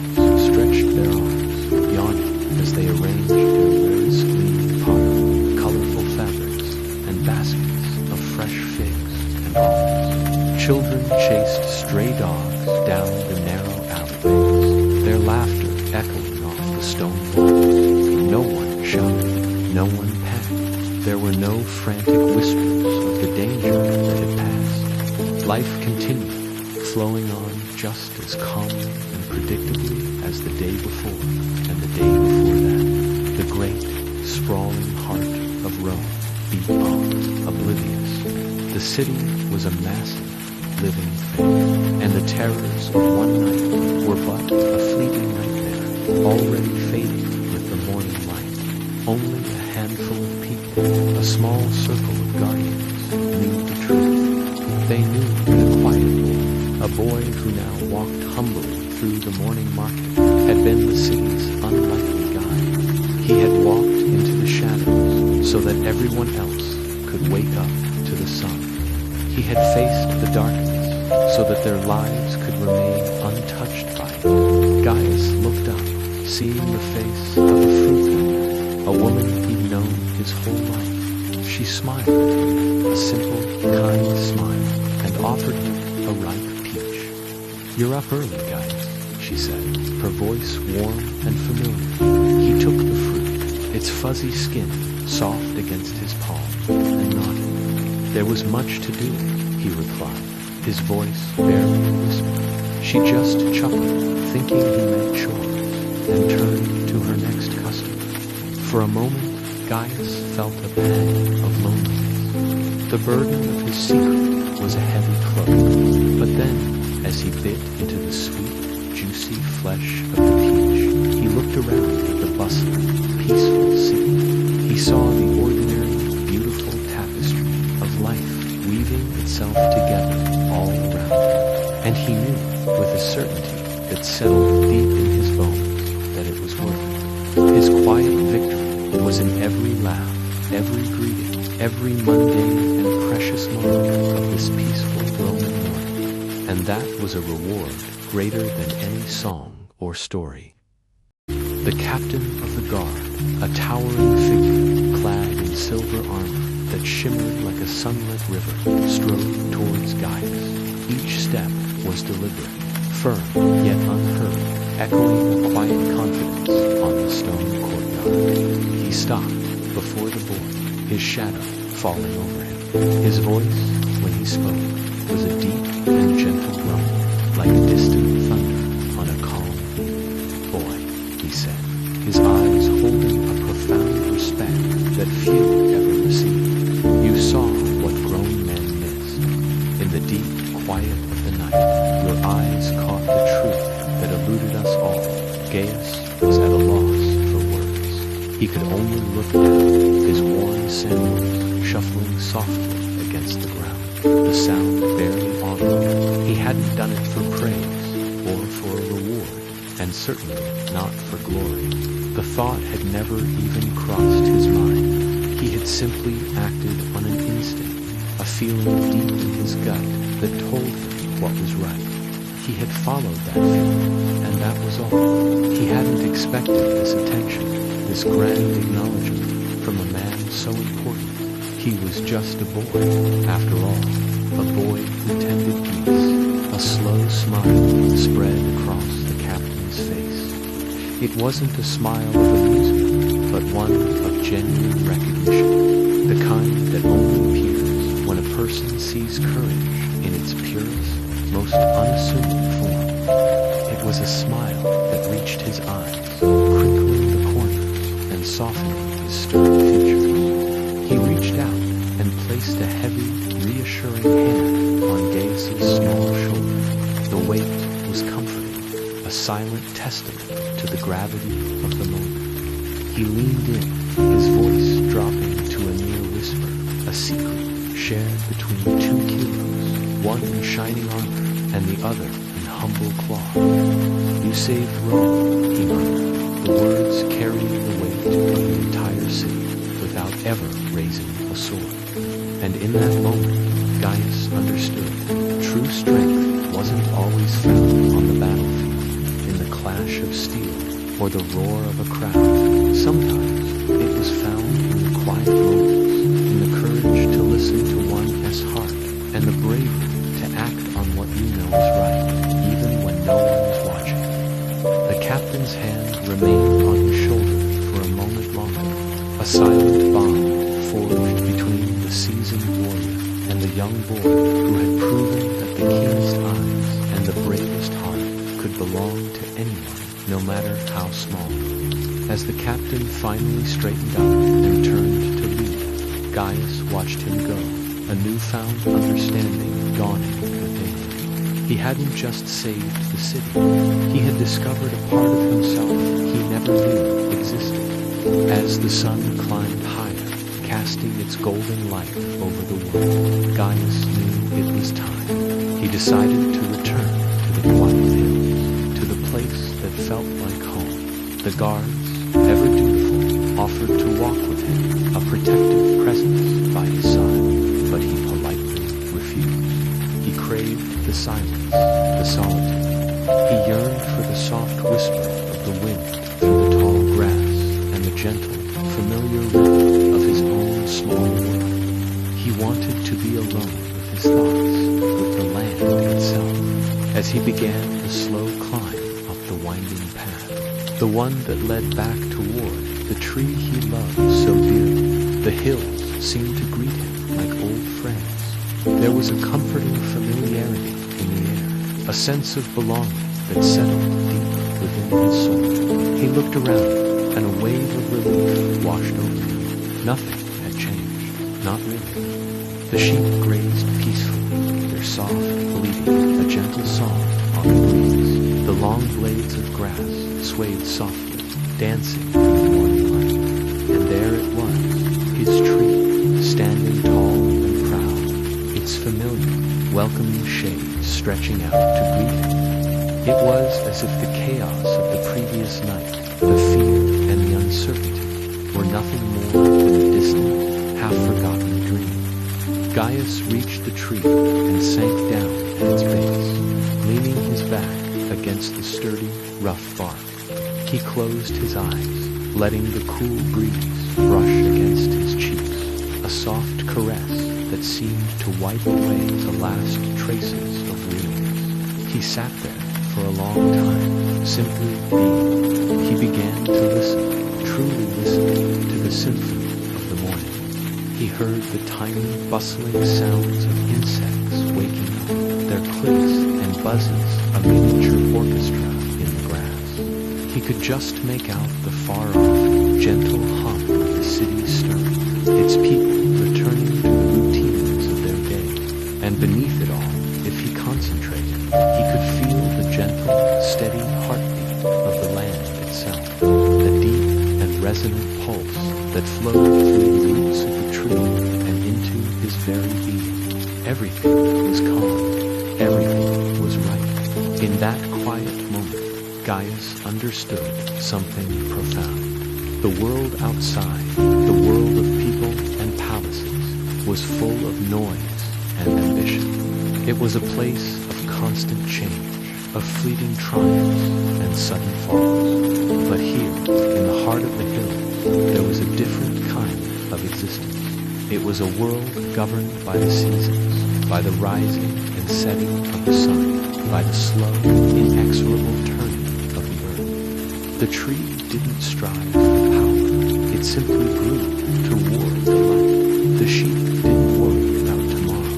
They simply lived in the now, content with the grass beneath their feet. There was a simple, unadorned truth in this place, a wisdom that the bustling city could never teach. He opened his eyes and looked up through the canopy of leaves, watching the sunlight filter down in dappled patterns on the ground.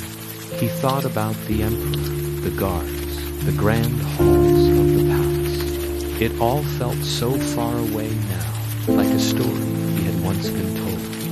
He had seen the pinnacle of human power, and he had seen its fragility. He had walked in the corridors of greatness, and all it had left him with was a longing for the simple touch of the wind on his face. He realized that true wealth wasn't measured in gold or titles, but in moments of peace like this. It was found in the quiet companionship of a familiar tree, in the freedom of an open sky, and in the deep, unshakable knowledge of who you really are when all the noise fades away. The wind rustled the leaves above him, and it sounded like a soft sigh of contentment. Gaius smiled, a genuine, unburdened smile that reached his eyes. He didn't know what the future held. Perhaps the world would call to him again, perhaps not, but for now, it didn't matter. He was here, beneath his tree, surrounded by the quiet, enduring strength of the hills. He felt the tension leave his shoulders, the knot of anxiety in his stomach finally unwind. He was just Gaius, a man sitting under a tree, listening to the world breathe. And in that moment, that was more than enough. It was everything. He thought back to the guards' simple words, the profound wisdom in their humble perspective. Perhaps they were right. Perhaps the greatest lives were not the ones written about in history books, but the ones lived quietly, with kindness and integrity, day by day. The life of a shepherd, a farmer, a guardage, held its own dignity, its own purpose. His own purpose, he was beginning to see, was not to chase after the fleeting echoes of power, but to find his anchor in the timeless rhythms of nature. His place was not on a throne, but here, rooted to the earth, feeling the pulse of life flow through him. The sun was warm on his skin now. The initial chill of the morning had given way to a pleasant, comforting heat. He could hear the distant sound of a bird calling out, its clear notes echoing across the valley. It was a song of freedom, a song of the wild, and it resonated with a part of his soul he had almost forgotten existed. He wasn't a prisoner of the palace, nor was he a king of the hills. He was simply a part of it all, a small thread in a vast, beautiful tapestry. The thought didn't make him feel small. It made him feel connected, whole. Gaius lay back, resting his head on a thick root that jutted from the ground like a natural pillow. He gazed up at the endless blue of the sky, watching a single, fluffy cloud drift lazily by. The world was so big, so full of wonders, both grand and small. He had been so focused on the grand that he had nearly missed the small, the things that truly mattered, the intricate pattern of a leaf, the warmth of the sun, the steady presence of a friend. Whether that friend was a person or a tree, he closed his eyes one more time, a feeling of deep, profound peace settling over him like a warm blanket. The hills held him, the tree shaded him, the wind sang to him. He was home. The afternoon passed slowly, like honey dripping down the side of a jar. Gaius lay on the grass, his eyes half closed, watching the clouds drift lazily across the sky.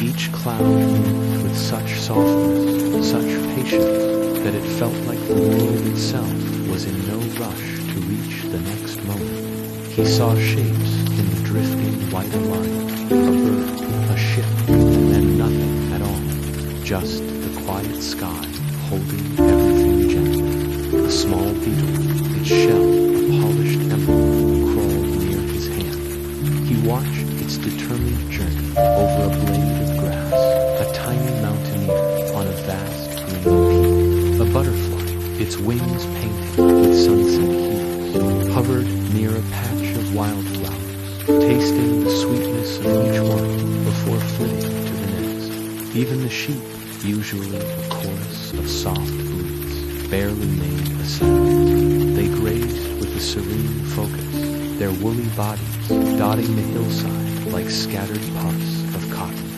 Hours passed like a slow-moving river, smooth, steady, peaceful. The sun warmed his skin, a gentle blanket of light, and the breeze whispered secrets through the tall grass. It was a day suspended in time, a perfect, unbroken silence, where every small detail seemed magnified. The hum of a distant bee, the rustle of leaves, the faint scent of damp earth and blooming clover leaves were the only sounds in his world.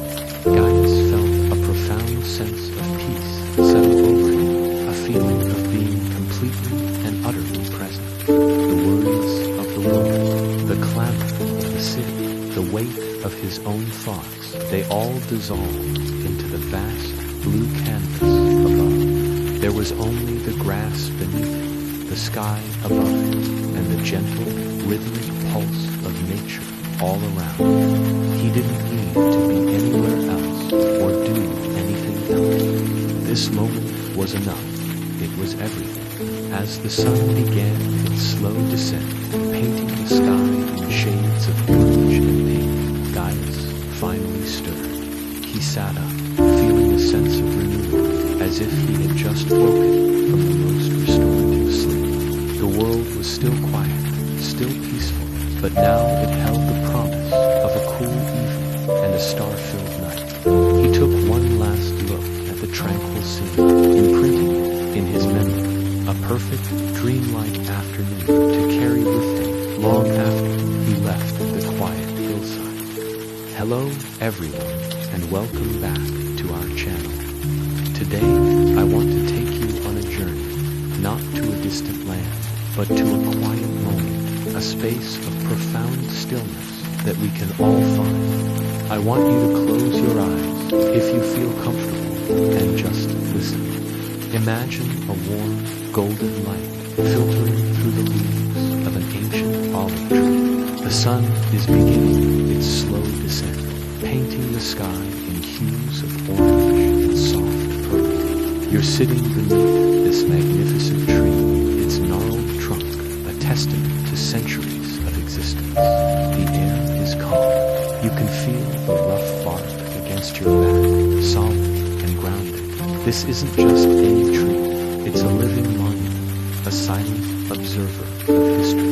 It was here long before the grand cities were built, long before the stories we tell today were even conceived. Sitting here, you feel as though you are resting in the very lap of time itself. Let's take a deep breath together, in through your nose, filling your lungs with the clean, earthy scent of the grove, and slowly out through your mouth, releasing any tension you might be holding. Feel the gentle breeze on your skin, a soft caress from the ancient branches above. The tree is whispering, not with words, but with a language of its own. Listen closely, can you hear it? The tiny, almost imperceptible crackle of bark expanding in the cooling air. The soft, papery rustle of silvery green leaves dancing in the breeze. The gentle, low creak of ancient branches shifting their weight, a slow, deep sigh from the heart of the wood. Each sound is a note in a timeless symphony, a lullaby sung by nature. This tree has witnessed so much. It has seen seasons change, empires rise and fall, generations of people come and go. It has stood steadfast through storms and droughts, always reaching for the sun. There's a profound wisdom in its stillness, a strength in its silent endurance. As you sit here, you're not just an observer, you're a part of its story, connected to this long, unbroken chain of life. Let's breathe again, in and out. With each breath, you feel more and more connected to the earth beneath you. The roots of the olive tree run deep, anchoring it firmly to the ground, drawing nourishment from the soil. Imagine your own roots extending downwards, grounding you, making you feel secure and stable. You are supported, you are held. The trees, branches spread wide, creating a canopy of shade that offers a cool, gentle refuge from the world. It's like a kind, leafy embrace, wrapping you in safety and peace. In this embrace, the noise of the world fades away. The worries, the to-do lists, the constant chatter of your mind, let them all dissolve into the stillness. Here, under the whispering olive tree, there is only this moment. For a little while, the entire world feels perfectly still. The frantic pace of life slows to the rhythm of your own heartbeat, steady and calm. There's nothing to do, nowhere to be, nothing to solve. There is only being present, being at peace. This feeling of deep tranquility is not something you have to chase. It's always available, waiting within you, like a seed. All it needs is a quiet moment to sprout. When you feel disconnected or overwhelmed, remember this olive tree. Remember the feeling of its ancient bark, the sound of its whispering leaves, the deep sense of peace it offers. You can return to this place in your mind anytime you need to. It's your personal sanctuary, a space to reconnect with yourself and with the timeless rhythm of the natural world. The world teaches us to hurry, to strive, to achieve. But nature teaches us to be patient, to be resilient, to simply be. This olive tree doesn't rush its growth. It doesn't worry about the coming winter or the next storm. It just stands, present in each moment, embodying a quiet strength that is more powerful than any fleeting success. Let this feeling of calm permeate your entire being.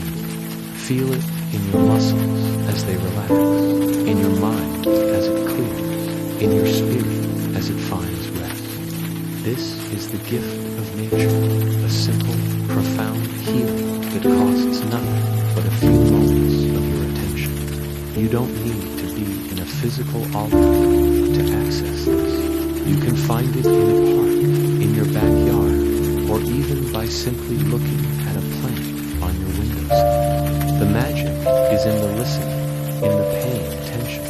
It's in recognizing that we are part of something much larger and older than our individual lives. This connection brings perspective, it brings comfort, and it brings a deep and abiding peace that can carry you through any challenge. As we slowly bring our awareness back, carry this stillness with you. Let the gentle whispers of the olive tree echo in your heart throughout your day.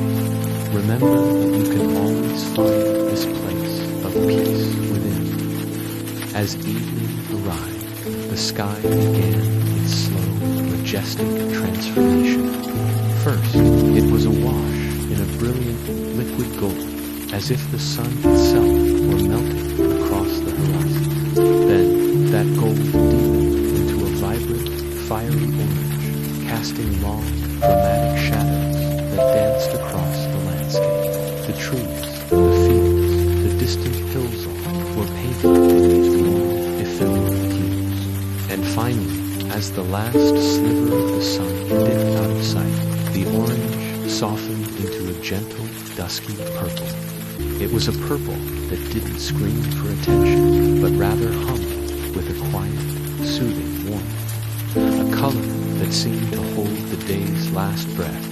Gaius stood there, a solitary figure against the fading light, and watched the sun sink behind those very same hills. The hills he had run across, heart pounding in his chest, just the night before. The memory was there, a ghost in the back of his mind. He could recall the frantic rush, the sting of the cold air in his lungs, the sharp edges of fear. But now it all felt distant, as if he were watching a scene from someone else's life. The memory was soft around the edges, like a half-forgotten dream you struggled to grasp upon waking. The sharp details had blurred, the intense emotions mellowed by the passage of a single peaceful day.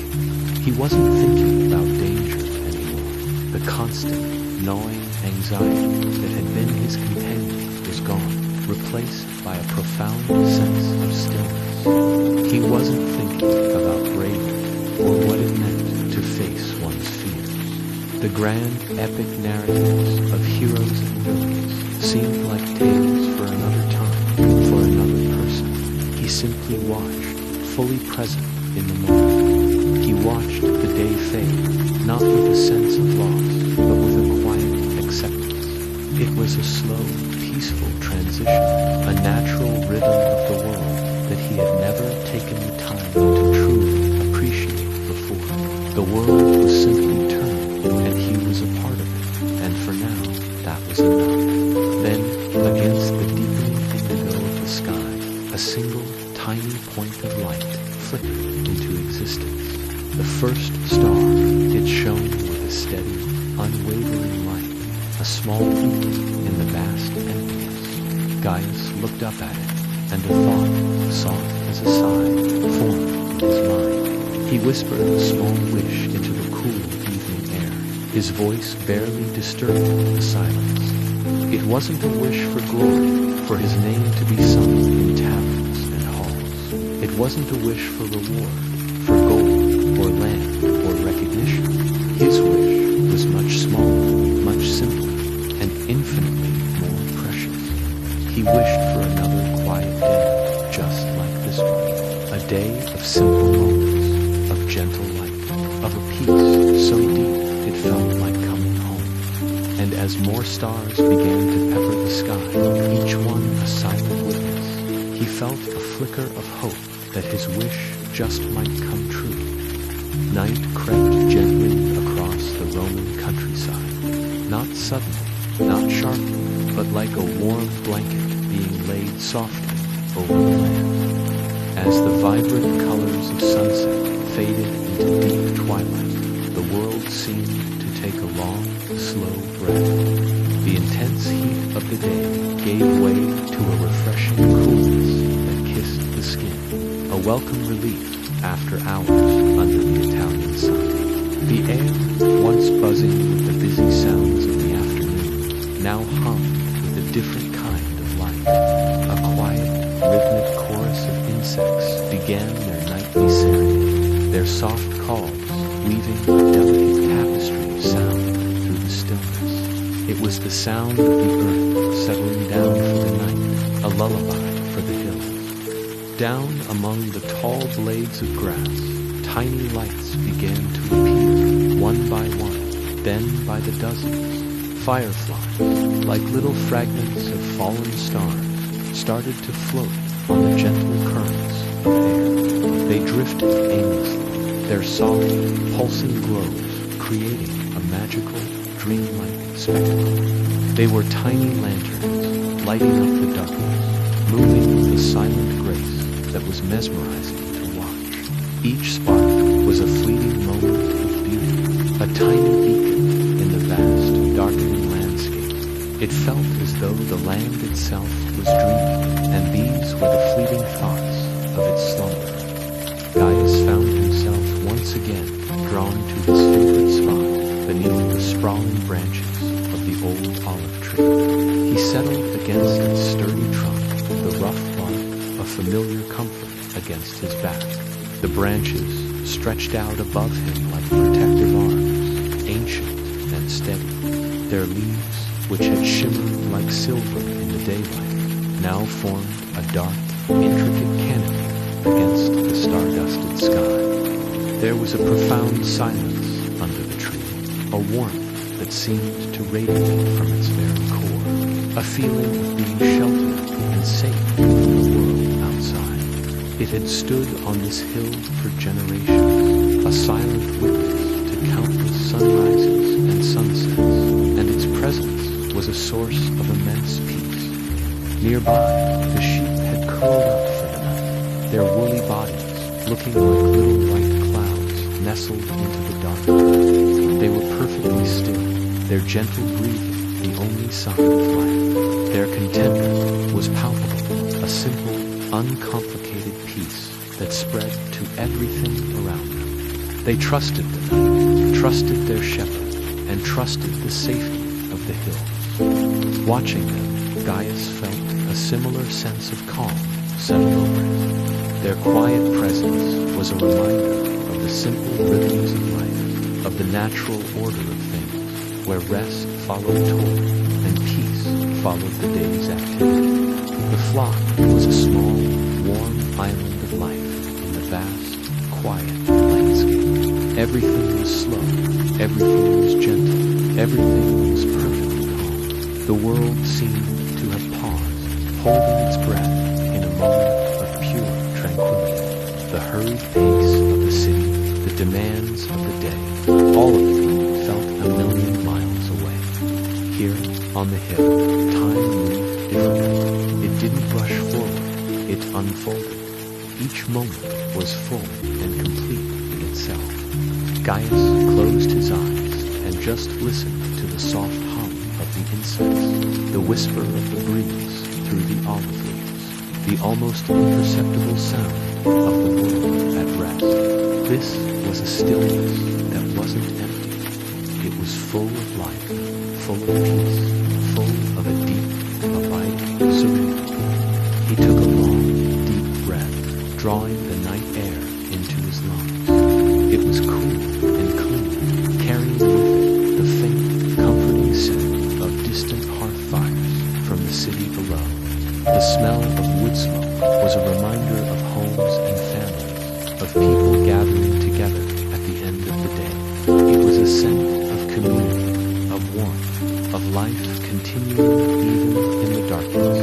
It mixed with the earthy smell of the soil and the sweet fragrance of night-blooming flowers, creating a perfume that was unique of the Roman countryside. Each breath felt like he was inhaling the very essence of the night, a tonic for his soul. In that moment, a profound sense of safety washed over Gaius. It was a feeling that went deeper than just physical security. It was a spiritual safety, a feeling of being exactly where he was meant to be. The worries and anxieties that often clouded his mind simply dissolved in the cool night air. The vastness of the sky above, dotted with countless stars, made his own troubles seem small and insignificant. He was just a small part of this immense, beautiful world, and in that realization, he found an incredible sense of peace. He felt anchored to the earth, connected to the ancient tree, and watched over by the stars. He felt peaceful. It wasn't a fleeting emotion, but a deep, settled state of being. It was the kind of peace that comes from a quiet mind and an open heart. The gentle rhythm of the night had seeped into him, slowing his own pulse, calming his thoughts. He wasn't thinking about yesterday or tomorrow. He was simply existing in this perfect, present moment. The night asked nothing of him, and in return, it gave him everything. It gave him stillness, it gave him beauty, and it gave him a quiet joy that resonated deep within his spirit.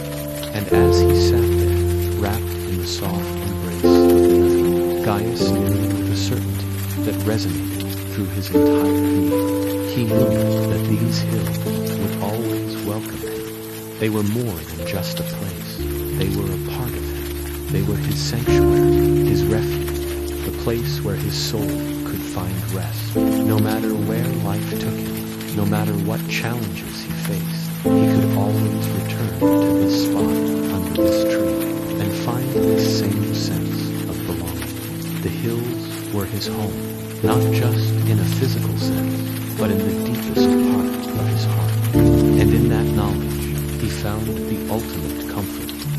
From far away, the city of Rome murmured softly. Faint voices, distant footsteps, the quiet clink of soldiers shifting in their armor. But from the hills, all those sounds were softened by distant strings into gentle echoes that blended with the night breeze. Gaius imagined the guards standing watch, torches glowing like small suns along the walls. Not because the city was afraid, but simply because it was wiser now, more awake, more aware.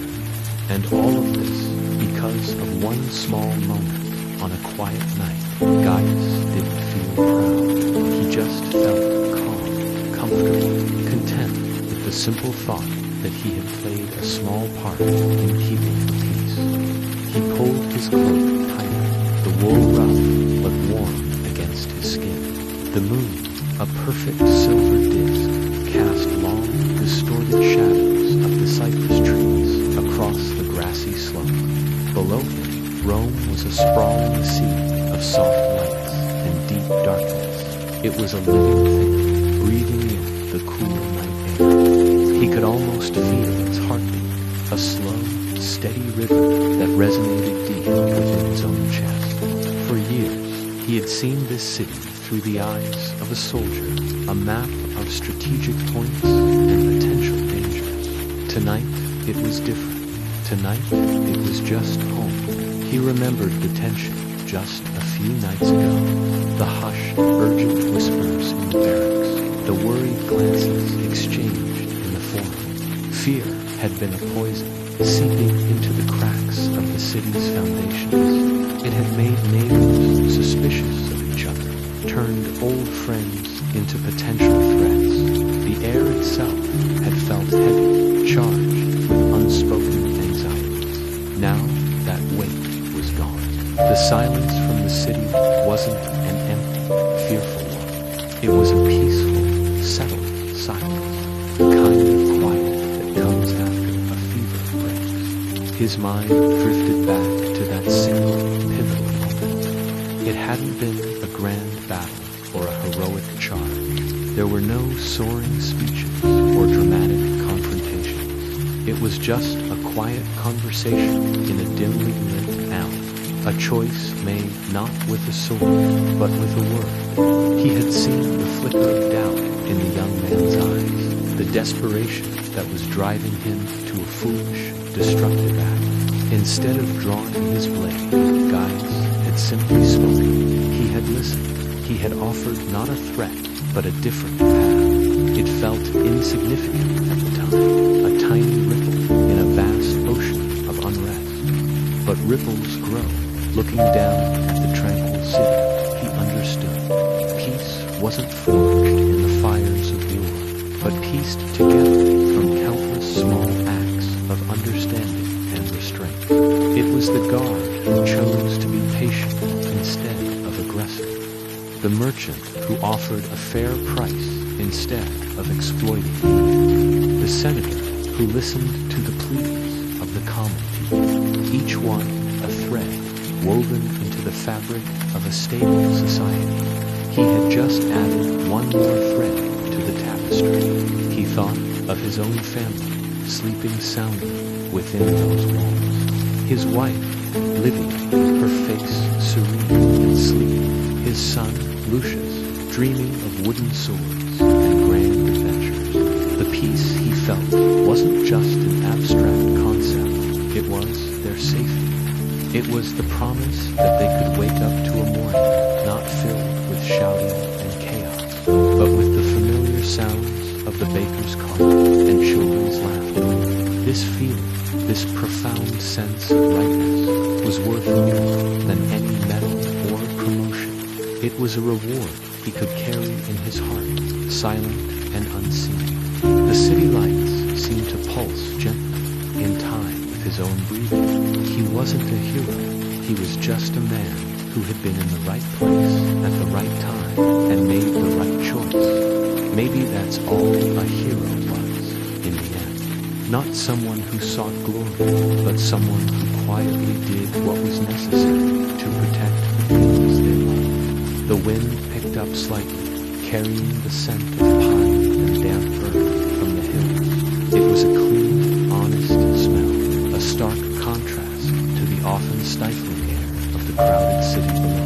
He could see the pale outline of the Colosseum against the slightly less dark sky, a silent monument to a different kind of Rome, a Rome of spectacle and brutal finality. But that wasn't the Rome he was looking at tonight. His Rome was the quiet network of homes and workshops, of families and friends. It was the unseen bonds of community that held the city together far more strongly than its stone walls ever could. The torches on the ramparts weren't just for watching enemies. Without, they were for watching over the dream within, the dream of a lasting peace. He wondered about the young man from the alley. Was he sleeping now? Did he feel the same quiet that had settled over the sea? Gaius hoped so. He hoped the young man had found a measure of the peace he himself now felt. An act of grace could be contagious, just as fear had been. Perhaps that small moment had not just prevented a disaster, but planted a seed of hope, of the possibility of a better way. Only time would tell. For now, this was enough. The moonlit hills, the sleeping city, the deep, abiding calm in his soul. Gaius allowed himself a small, private smile. The history books would never mention his name. No statues would be erected in his honor. His contribution would remain anonymous, a single, unspoken deed absorbed into the vast, complex story of Rome. And that was perfectly fine. The real reward wasn't in the recognition, but in the result. It was in the soft, distant murmur of a city at peace, a city that was safe for one more night because of a quiet choice made in a dark alley. He took one last, long look, etching the view into his memory, a personal monument to a victory no one else would ever know. Then, with a quiet sigh of contentment, he turned and began the walk back to the barracks, his footsteps light on the ancient earth. The night was calm, and so was he. His duty was done. Slowly, very slowly, the stars began to fill the sky. It wasn't a sudden burst of light, but a quiet, patient unfolding. One by one, tiny lights appeared in the deep velvet of the evening. They were soft, dim at first, almost shy, like someone hesitating at a doorway. Then, as if gaining confidence, they began to shine with a gentle, silver glow. The longer you looked, the more you saw a celestial moon happening in slow motion. Gaius lay back on the cool, damp grass, the blades tickling the back of his neck. He folded his hands behind his head, creating a small pillow, and let his eyes drift upward. The sky felt endless, a giant, dark canvas that stretched beyond the edges of his vision. It wasn't empty, though. It was painted with quiet, distant light. It was a masterpiece of stillness and immense scale. And he was just a tiny spectator, fortunate enough to have a front row seat. He started to trace shapes between the stars, connecting the dots with his imagination. There, he saw a shepherd's staff, long and crooked, just like the one old Ilana used to guide her flock down the mountain paths. And over to the west, a cluster of brighter points formed a gleaming shield, strong and round, ready to defend against some unseen cosmic foe. He imagined a hero holding it, a figure of myth and legend whose story was written in starlight. His gaze then followed a long, winding river made of pale, silver dots. It meandered across the heavens, a milky path that seemed to flow from one end of the universe to the other. He wondered where it began and where it ended. Did it pour into a celestial ocean, or did it loop back on itself, an eternal, glittering cycle? The sheer wonder of it all made him feel both incredibly small and deeply connected to everything. Every time he blinked, it seemed as if a new star had appeared. It was as if the night was constantly breathing, expanding, revealing more of its secrets with each gentle exhalation. A flicker here, a sparkle there. The universe wasn't static. It was alive, a dynamic and ever-changing tapestry of light and shadow. He felt a sense of awe, the kind that quiets the mind and opens the heart. The cool night air kissed his cheeks, a refreshing caress that carried the scent of damp earth and distant pines. The grass held him softly, a natural cradle that grounded him to the earth, while his mind soared among the galaxies. And the sky, the legends of heroes, the dreams of lovers, the wisdom of ages, it was all there, written in the silent language of the stars. He remembered his grandfather telling him that each star was a soul watching over the world. He wasn't sure if he believed that, but tonight it felt true. There was a presence in the sky, a feeling of being watched over, not in an intimidating way, but in a comforting, protective one. Each point of light was a beacon of hope, a reminder that even in the deepest darkness, there is always light. His thoughts began to wander, drifting like the clouds that had long since passed. He thought about his day, the chores, the conversations, the simple moments of joy and frustration. But up here, under the vastness of the cosmos, it all seemed to fade in importance. The worries that had seemed so large just a few hours ago were now reduced to tiny specks, insignificant against the grandeur of the night. He watched a satellite, a man-made star, glide silently and steadily across the field of ancient lights. It was a strange juxtaposition, the old and the new, the natural and the engineer, both sharing the same magnificent stage. It made him marvel at human ingenuity, at the desire to reach for the very stars we spend our nights admiring. We are creatures of the earth, but we have always been dreamers of the sky. A gentle breeze rustled the leaves in the nearby trees, a soft, shushing sound that was the only music he knew. It was a lullaby sung by the night itself.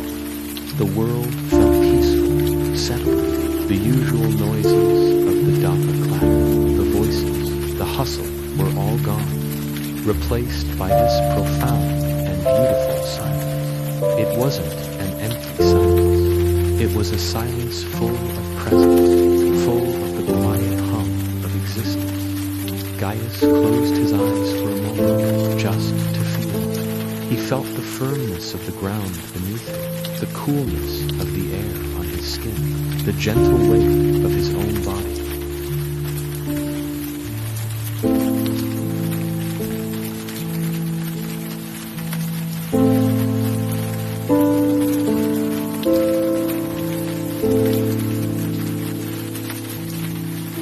He spotted a familiar constellation, one his mother had taught him to find, the Great Bear.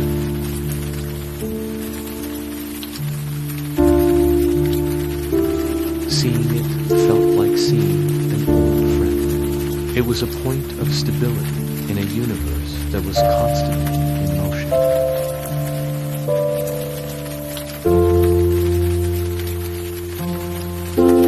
He didn't know how long he lay there. Time seemed to dissolve, stretching and compressing in the tranquil dark.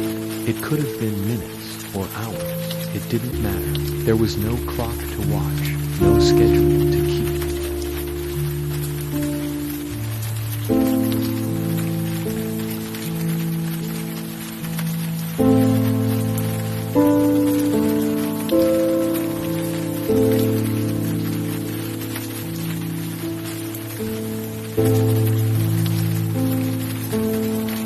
He gasped, a small, involuntary sound of surprise and delight. A wish. He was supposed to make a wish. But in that moment, his mind was completely blank, filled only with the afterimage of that brief, beautiful night. And he realized he didn't need a wish to be here, to see this, to feel this overwhelming sense of peace that was enough. It was more than enough. Slowly, a sense of deep contentment settled over him. The sky wasn't just a collection of gas and fire millions of miles away. It was a mirror. It reflected the quiet corners of his own soul, the capacity for wonder, the longing for connection, the simple, profound joy of being alive. He felt a part of it, not just an observer. The same stardust that burned in those distant suns was in him, in the ground, in the air. He took a deep breath, filling his lungs with the cool, clean night. He held it for a moment, then let it out in a long, slow sigh.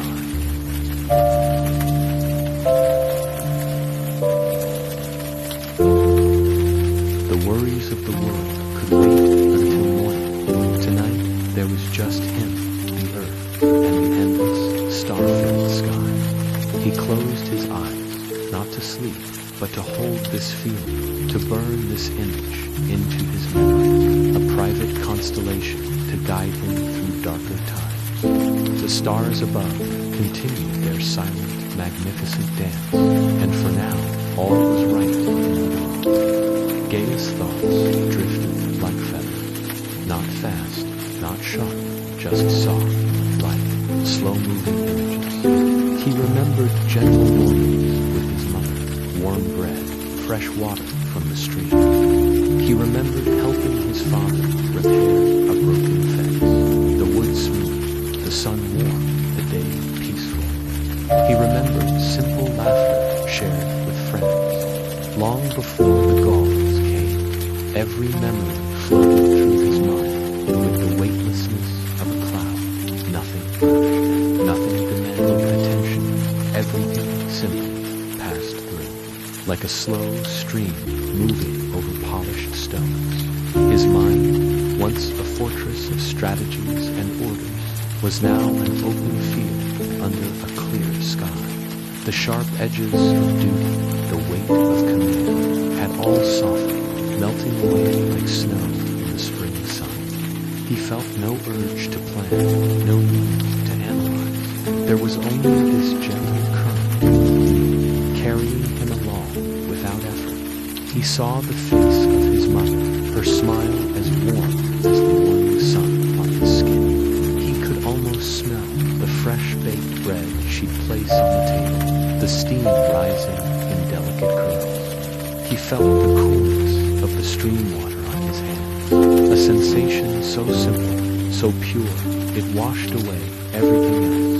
Then a different one, the sun on his back as he worked alongside his father, the feel of the wooden planks, worn smooth by time and weather, the quiet satisfaction of mending something broken, of setting things right, not with a sword, but with his hand. His father's quiet nod of approval, a gesture that spoke more than words ever could. It was a memory of simple purpose, of a world that made sense, where every action had a clear and good result. These moments weren't grand or heroic. They were the small, sturdy bricks that had built the foundation of his life. A foundation he hadn't thought about in years. Laughter echoed in this quiet space. Not the boisterous laughter of soldiers in a tavern, but the easy, unburdened laughter of youth. He saw the faces of friends from his village, their eyes bright with mischief and joy. They were running through fields, chasing each other under the vast, open sky.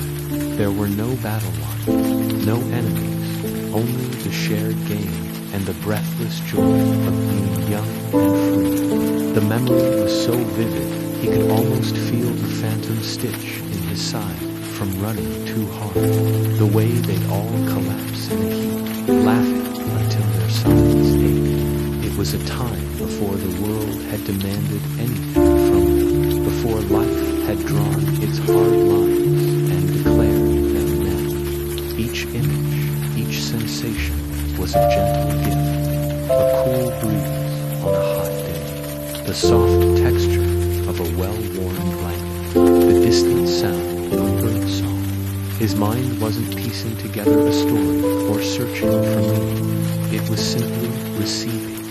The past wasn't a place of regret or longing. It was a gentle presence, a soft landscape through which his consciousness drifted. There was no pain, no fear. The constant vigilance that had been his companion for so long had finally lain down its arms and slept. He thought of the earth itself, the feel of rich soil crumbling between his fingers, the scent of rain on dry ground, the solid, reassuring presence of ancient trees. He had spent so much of his life marching over this earth, seeing it as terrain to be conquered, a map of obstacles and advantages. Now he felt it simply as home, a part of him. He was not separate from it. He was a piece of it, just like the stones and the streams and the trees. This realization brought a profound sense of peace, a feeling of belonging that he hadn't known he was missing. The faces of his soldiers flickered by, not in the chaos of battle, but in quiet moments, a shared look across a campfire, a quiet word of encouragement, a hand on the shoulder. The bonds forged in hardship, stripped of their violent contents, were revealed as simple human connections. He saw their loyalty not as a duty owed to a commander, but as a trust given between men. In this slow, soft space, he felt a wave of gratitude for them, for their strength, for their shared humanity. It was a feeling untainted by the grim realities of their profession. Even the concept of time seemed to have changed. There was no before or after, only a continuous, flowing now, The memories weren't intrusions from the past. They were part of the present moment, coexisting with the gentle rhythm of his breathing. The future was a distant shore, shrouded in a mist he had no desire to pierce. To be here, now, in this state of quiet observation, was enough. It was more than enough. It was a kind of grace. He saw colors more vividly, the deep blue of a twilight sky, the vibrant green of new spring leaves, the rich, earthy brown of a freshly plowed field. The world, as seen through these gentle memories, was a masterpiece of simple beauty. The complexities and dangers that had preoccupied him for so long seemed like a thin veil, and now that veil had been lifted, revealing a world that was fundamentally good, fundamentally beautiful. His own body felt different, not as a weapon or a tool, but as a vessel. He was aware of the slow, steady beat of his heart, a quiet drum marking the rhythm of this peaceful existence. He felt the air move in and out of his lungs, a simple, life-affirming tide. The aches and scars of a warrior's life were still there, but they no longer defined him. They were just marks on the landscape, like old roads winding through a peaceful valley. This was not emptiness, it was fullness, a fullness of a different kind. Not the fullness of ambition or victory, but the fullness of presence, the fullness of seeing a single leaf turn into a wind, the fullness of hearing a distant bell toll, the fullness of feeling the warmth of a memory without needing to hold on to it.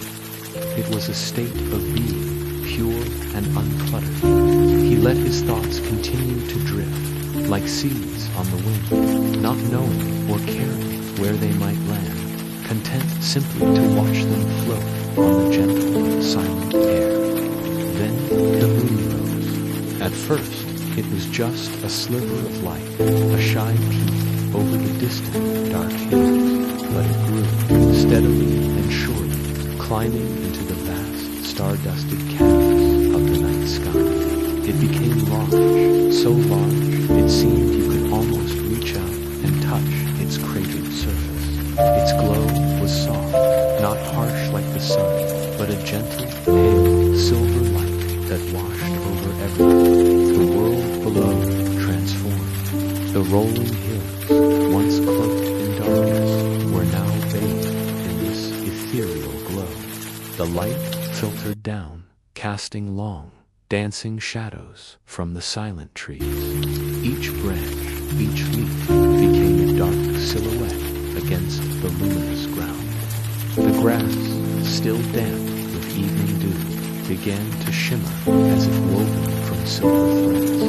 The entire landscape softened, its sharp edges blurred, turning the familiar world into a quiet, breathtaking dream. Gaius stood on the hilltop, his gaze fixed on the celestial spectacle.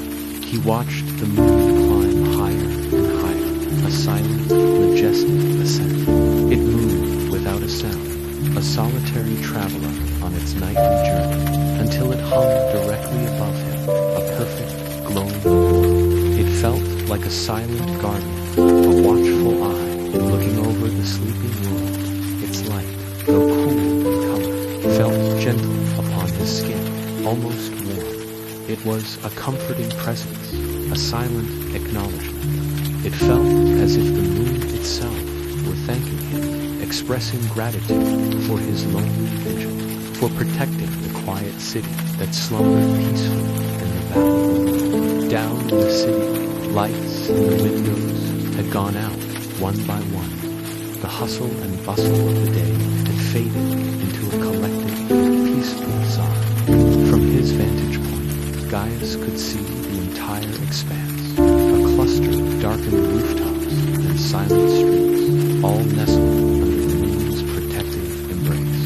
The only sounds were the soft whispers of the night. Beside him, the sheep stirred softly in their sleep. A few of them shuffled, nuzzling closer together for warmth and comfort. Their woolly coats the moonlight like soft clouds. Their gentle bleats were barely audible, just soft murmurs that blended with the night's symphony. They were a flock at peace, trusting their shepherd completely. Gaius felt a change in the air. The wind, which had been still for a while, began to shift.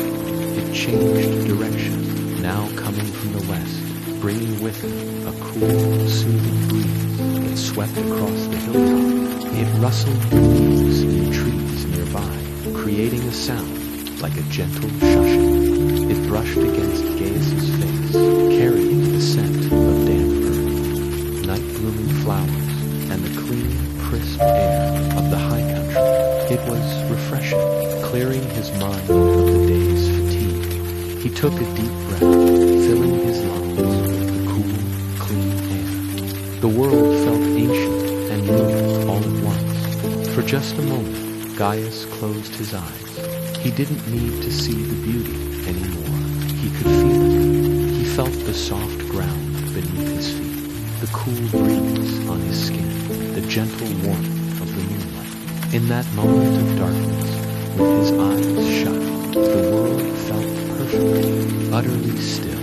The sounds faded, the thoughts in his head quieted, and all that remained was a profound sense of peace. It was a perfect stillness, a moment suspended in time, where he was just a small part of a vast, silent, and beautiful universe. The city slept, the sheep dreamed, and the moon watched over them all. And Gaius, their guardian, felt a tranquility so deep it settled into his very bones, a quiet reward for a day's work done. He opened his eyes again, looking up at the silver guardian in the sky, and a small, contented smile touched his lips. All was well. Hey everyone, and welcome back to our story. Tonight, we're rejoining Gaius, not in the midst of battle or in the gilded halls of the empire he saved, but in a moment of quiet, earned rest. Picture this, a vast, open field, bathed in the gentle glow of the silver moon. The day's triumphs, the echoes of cheering crowds, the weight of a crown he never asked for. All of it begins to fade into the soft hum of the night. Gaius lies back on a bed of cool, fragrant grass, his gaze fixed on the endless tapestry of stars above. Each one seems to twinkle just for him, a silent applause for the boy who carried the hopes of a nation on his young shoulders. His breathing, once ragged from exertion and adrenaline, now slows to a steady, rhythmic cadence. Inhale, exhale. Each breath a gentle release, letting go of the tension, the worry, the immense responsibility. He can feel his heartbeat, that frantic drum that pounded in his ears during the final confrontation, now softening to a quiet, muffled rhythm against his ribs. It's a peaceful percussion, a lullaby played just for him. He closes his eyes for a moment, just to feel the sensation more clearly. The world outside disappears, and he is left with only the sound of his own life, steady and calm. A wave of relaxation begins at the tips of his toes, then slowly works its way up. He consciously lets go of the tightness in his calves, the ache in his thighs from miles of marching and standing tall. His powerful back, which bore the weight of armor and expectation, finally eases its guard. The muscles in his shoulders, usually tense and ready for action, now surrender to gravity, melting into the earth beneath him. One by one, each part of him relaxes, uncoiling from the day's stress. Even his hands, which had gripped his sword with such fierce determination, now lie open at his sides, palms up in a gesture of complete surrender to the peace of the night. The grass beneath him seems to transform. What was once just a patch of earth now feels softer, warmer, as if it's molding itself into his form. It's almost as if the very planet The ground that you fought so hard to protect is now returning the favor, cradling him in a gentle, supportive embrace. A subtle warmth radiates from the soil, a comforting heat that seeps into his weary bones. He shifts slightly, nestling deeper into this natural bed, feeling an overwhelming sense of being held, of being safe. For the first time in what feels like an eternity, Gaius isn't the protector, he is the protected. His thoughts, which had been a whirlwind of strategies, memories, and faces, begin to drift away like dandelion seeds on the wind. The face of the emperor, the gratitude in the eyes of the people, the dark scowl of his defeated enemy, they all float away, losing their sharp edges, becoming blurry and distant. They are replaced not by more thoughts, but by a soft, welcoming emptiness. It's not a void of loneliness or despair. Far from it. It's a quiet comfort, a serene space where he can simply be.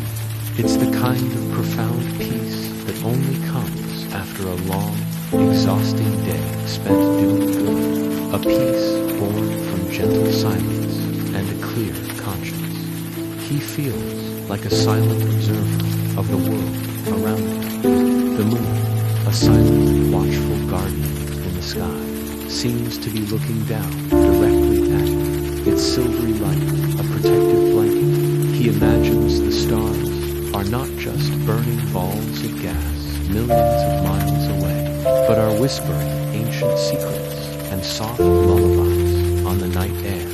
The gentle breeze that rustles the leaves on the distant trees and sighs across the rolling hills sounds like the world itself is breathing a long, contented sigh along with him. Everything is in harmony, a perfect symphony of nighttime tranquility, and he is a part of it. And so Gaius, the boy who became a hero, the young man who saved an entire empire from the brink of collapse, finally allows himself this moment of respite. He doesn't fight the exhaustion anymore. He welcomes it like an old friend. The immense weight on his eyelids becomes too much to bear, and he lets them slip closed, not for a deep, long sleep just yet, but just for a little while, a brief moment to rest, to recharge, to simply exist in this perfect, peaceful stillness,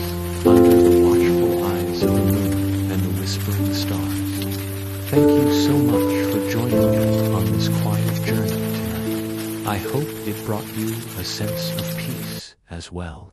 If you enjoyed this story, don't forget to like, subscribe, and hit that notification bell so you don't miss our next chapter.